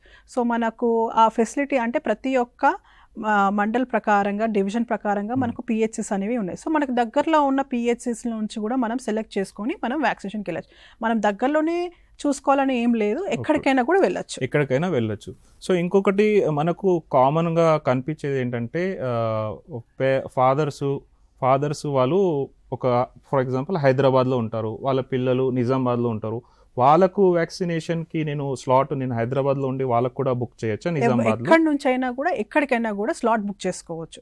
సో డైరెక్ట్గా స్లాట్ బుక్ చేసుకున్న తర్వాత మీరు ఆ సెషన్ సైట్కి వెళ్ళేసి మేము ఇలా స్లాట్ బుక్ చేసుకున్నాం, మాకు టీకా ఇప్పించండి అని అన్నప్పుడు వాళ్ళు టీకా అనేది వేస్తారు, ఏఎన్ఎంస్ అన్ని టీకాలు వేస్తారు. సో మనం కోవిడ్ టైంలో చూసాము, ఒకటి కోవిడ్ వ్యాక్సినేషన్ సర్టిఫికేట్ వచ్చేది. సో దీనిలో కూడా ఆ సర్టిఫికేట్ అనేది నేను ఎలా డౌన్లోడ్ చేసుకోను? నా పాపకి నేను వ్యాక్సినేషన్ అయిన తర్వాత ఎలా డౌన్లోడ్? మీరు సిటిజన్ యాప్ ఏదైతే డౌన్లోడ్ చేసుకుంటారో దాంట్లో మీరు మళ్ళీ లాగిన్ అయినప్పుడు మీకు వ్యాక్సినేటెడ్ డీటెయిల్స్ అనేసి ఉంటుంది. సో దాంట్లో క్లిక్ చేసినప్పుడు మీకు వ్యాక్సినేషన్ సర్టిఫికేట్ వస్తుంది. అలానే వ్యాక్సినేషన్ తీసుకున్న రోజు కూడా మీకు SMS అనేది వస్తుంది. ఈ రోజు మీ యొక్క పిల్లలకి ఈ టీకా తీసుకున్నారు, you can download your certificate అని ఒక లింక్ వస్తుంది. ఆ లింక్ క్లిక్ చేసినప్పుడు కూడా మనకు సర్టిఫికేట్ అనేది డౌన్లోడ్ అయిపోతుంది. అండ్ మళ్ళీ ఏంటంటే నెక్స్ట్ డోస్ డ్యూ ఉన్నప్పుడు 3 days బిఫోరే మనకు ఒక SMS రిమైండర్ కూడా వస్తుంది. మీ పిల్లలు ఈ టీకాకి డ్యూ ఉన్నారు, దగ్గరలో ఉన్న టీకా కేంద్రానికి వెళ్ళి టీకా వేసుకోండి అనేసి కూడా SMS రిమైండర్ కూడా వస్తుంది. ఓకే. సో నా వైపు నుంచి ఒక లాస్ట్ క్వశ్చన్ జ్యోత్స్న గారు. ఫస్ట్ నేను ఇక్కడ హైదరాబాద్లో వ్యాక్సిన్ చేసుకున్నాను, నెక్స్ట్ నేను నిజామాబాద్ వెళ్ళి వ్యాక్సిన్ చేసుకున్నాను, అలా ఏమైనా ప్రాబ్లం అవ్వచ్చా లేకపోతే ఈజీగా వ్యాక్సినేషన్ అయిపోతుంది? ఎక్కడైనా కూడా వ్యాక్సినేషన్ తీసుకోవచ్చు. సో మనకు నెక్స్ట్ కాలర్ లైన్లో ఉన్నారు. Hello ma'am, good afternoon. Slot extension చెప్పారు, ఒకసారి అది ఎలా చేయాలి చెప్తారా? అమ్మ, మీరు హెల్త్ ఫెసిలిటీ మేనేజర్ లాగిన్లో క్లిక్ చేసినప్పుడు మనకు సెషన్ సైట్స్ ఉంటుంది, రైట్? సో సెషన్ సైట్ మీద మనము ఆన్ గోయింగ్ సెషన్ ఏదైతే ఉందో దాని మీద క్లిక్ చేసేసి మనకు ఎడిట్ ఆప్షన్ ఉంటుంది. లాస్ట్ సెషన్లో మనకి ఈ వీడియో చూపించడం జరిగింది. మీకు మళ్ళీ వీడియోని మీ వాట్సాప్ గ్రూప్కి కూడా షేర్ చేయబడుతుంది మీ యొక్క డిస్ట్రిక్ట్ అథారిటీ ద్వారా. సో అక్కడ మనకు స్లాట్స్ ఇంక్రీజ్ చేసుకోవచ్చు లేదా డిక్రీజ్ కూడా చేసుకోవచ్చు. ఇది ఆన్ గోయింగ్ సెషన్లో. So go to your health facility manager login, click on the session site and ongoing session ఏదైతే ఉందో దాని మీద క్లిక్ చేస్తే మనకు స్లాట్స్ డీటెయిల్స్ అక్కడ కనిపిస్తుంది. You can update the number of slots, decrease అయినా ఇంక్రీజ్ అయినా చేసుకోవచ్చు. Okay, thank you. సో ఈరోజు మనం చర్చించుకున్న అంశం గురించి చాలా వరకు క్లుప్తంగా మనకు వివరించడం జరిగింది. సో మీకు ఇంకా ఏమైనా డౌట్స్ ఉన్నట్లయితే మీ యొక్క డిస్ట్రిక్ట్ అథారిటీని, డిస్ట్రిక్ట్ టీమ్ని మీరు కన్సల్ట్ అవ్వండి, లేదా స్టేట్ టీమ్ని కూడా కన్సల్ట్ అవ్వండి. సో రాబోతున్న ఎన్డీడీ రౌండ్ని జయప్రదంగా చేస్తారనేసి నమ్ముతూ ధన్యవాదాలు. Thank you doctor Vikram. Thank you.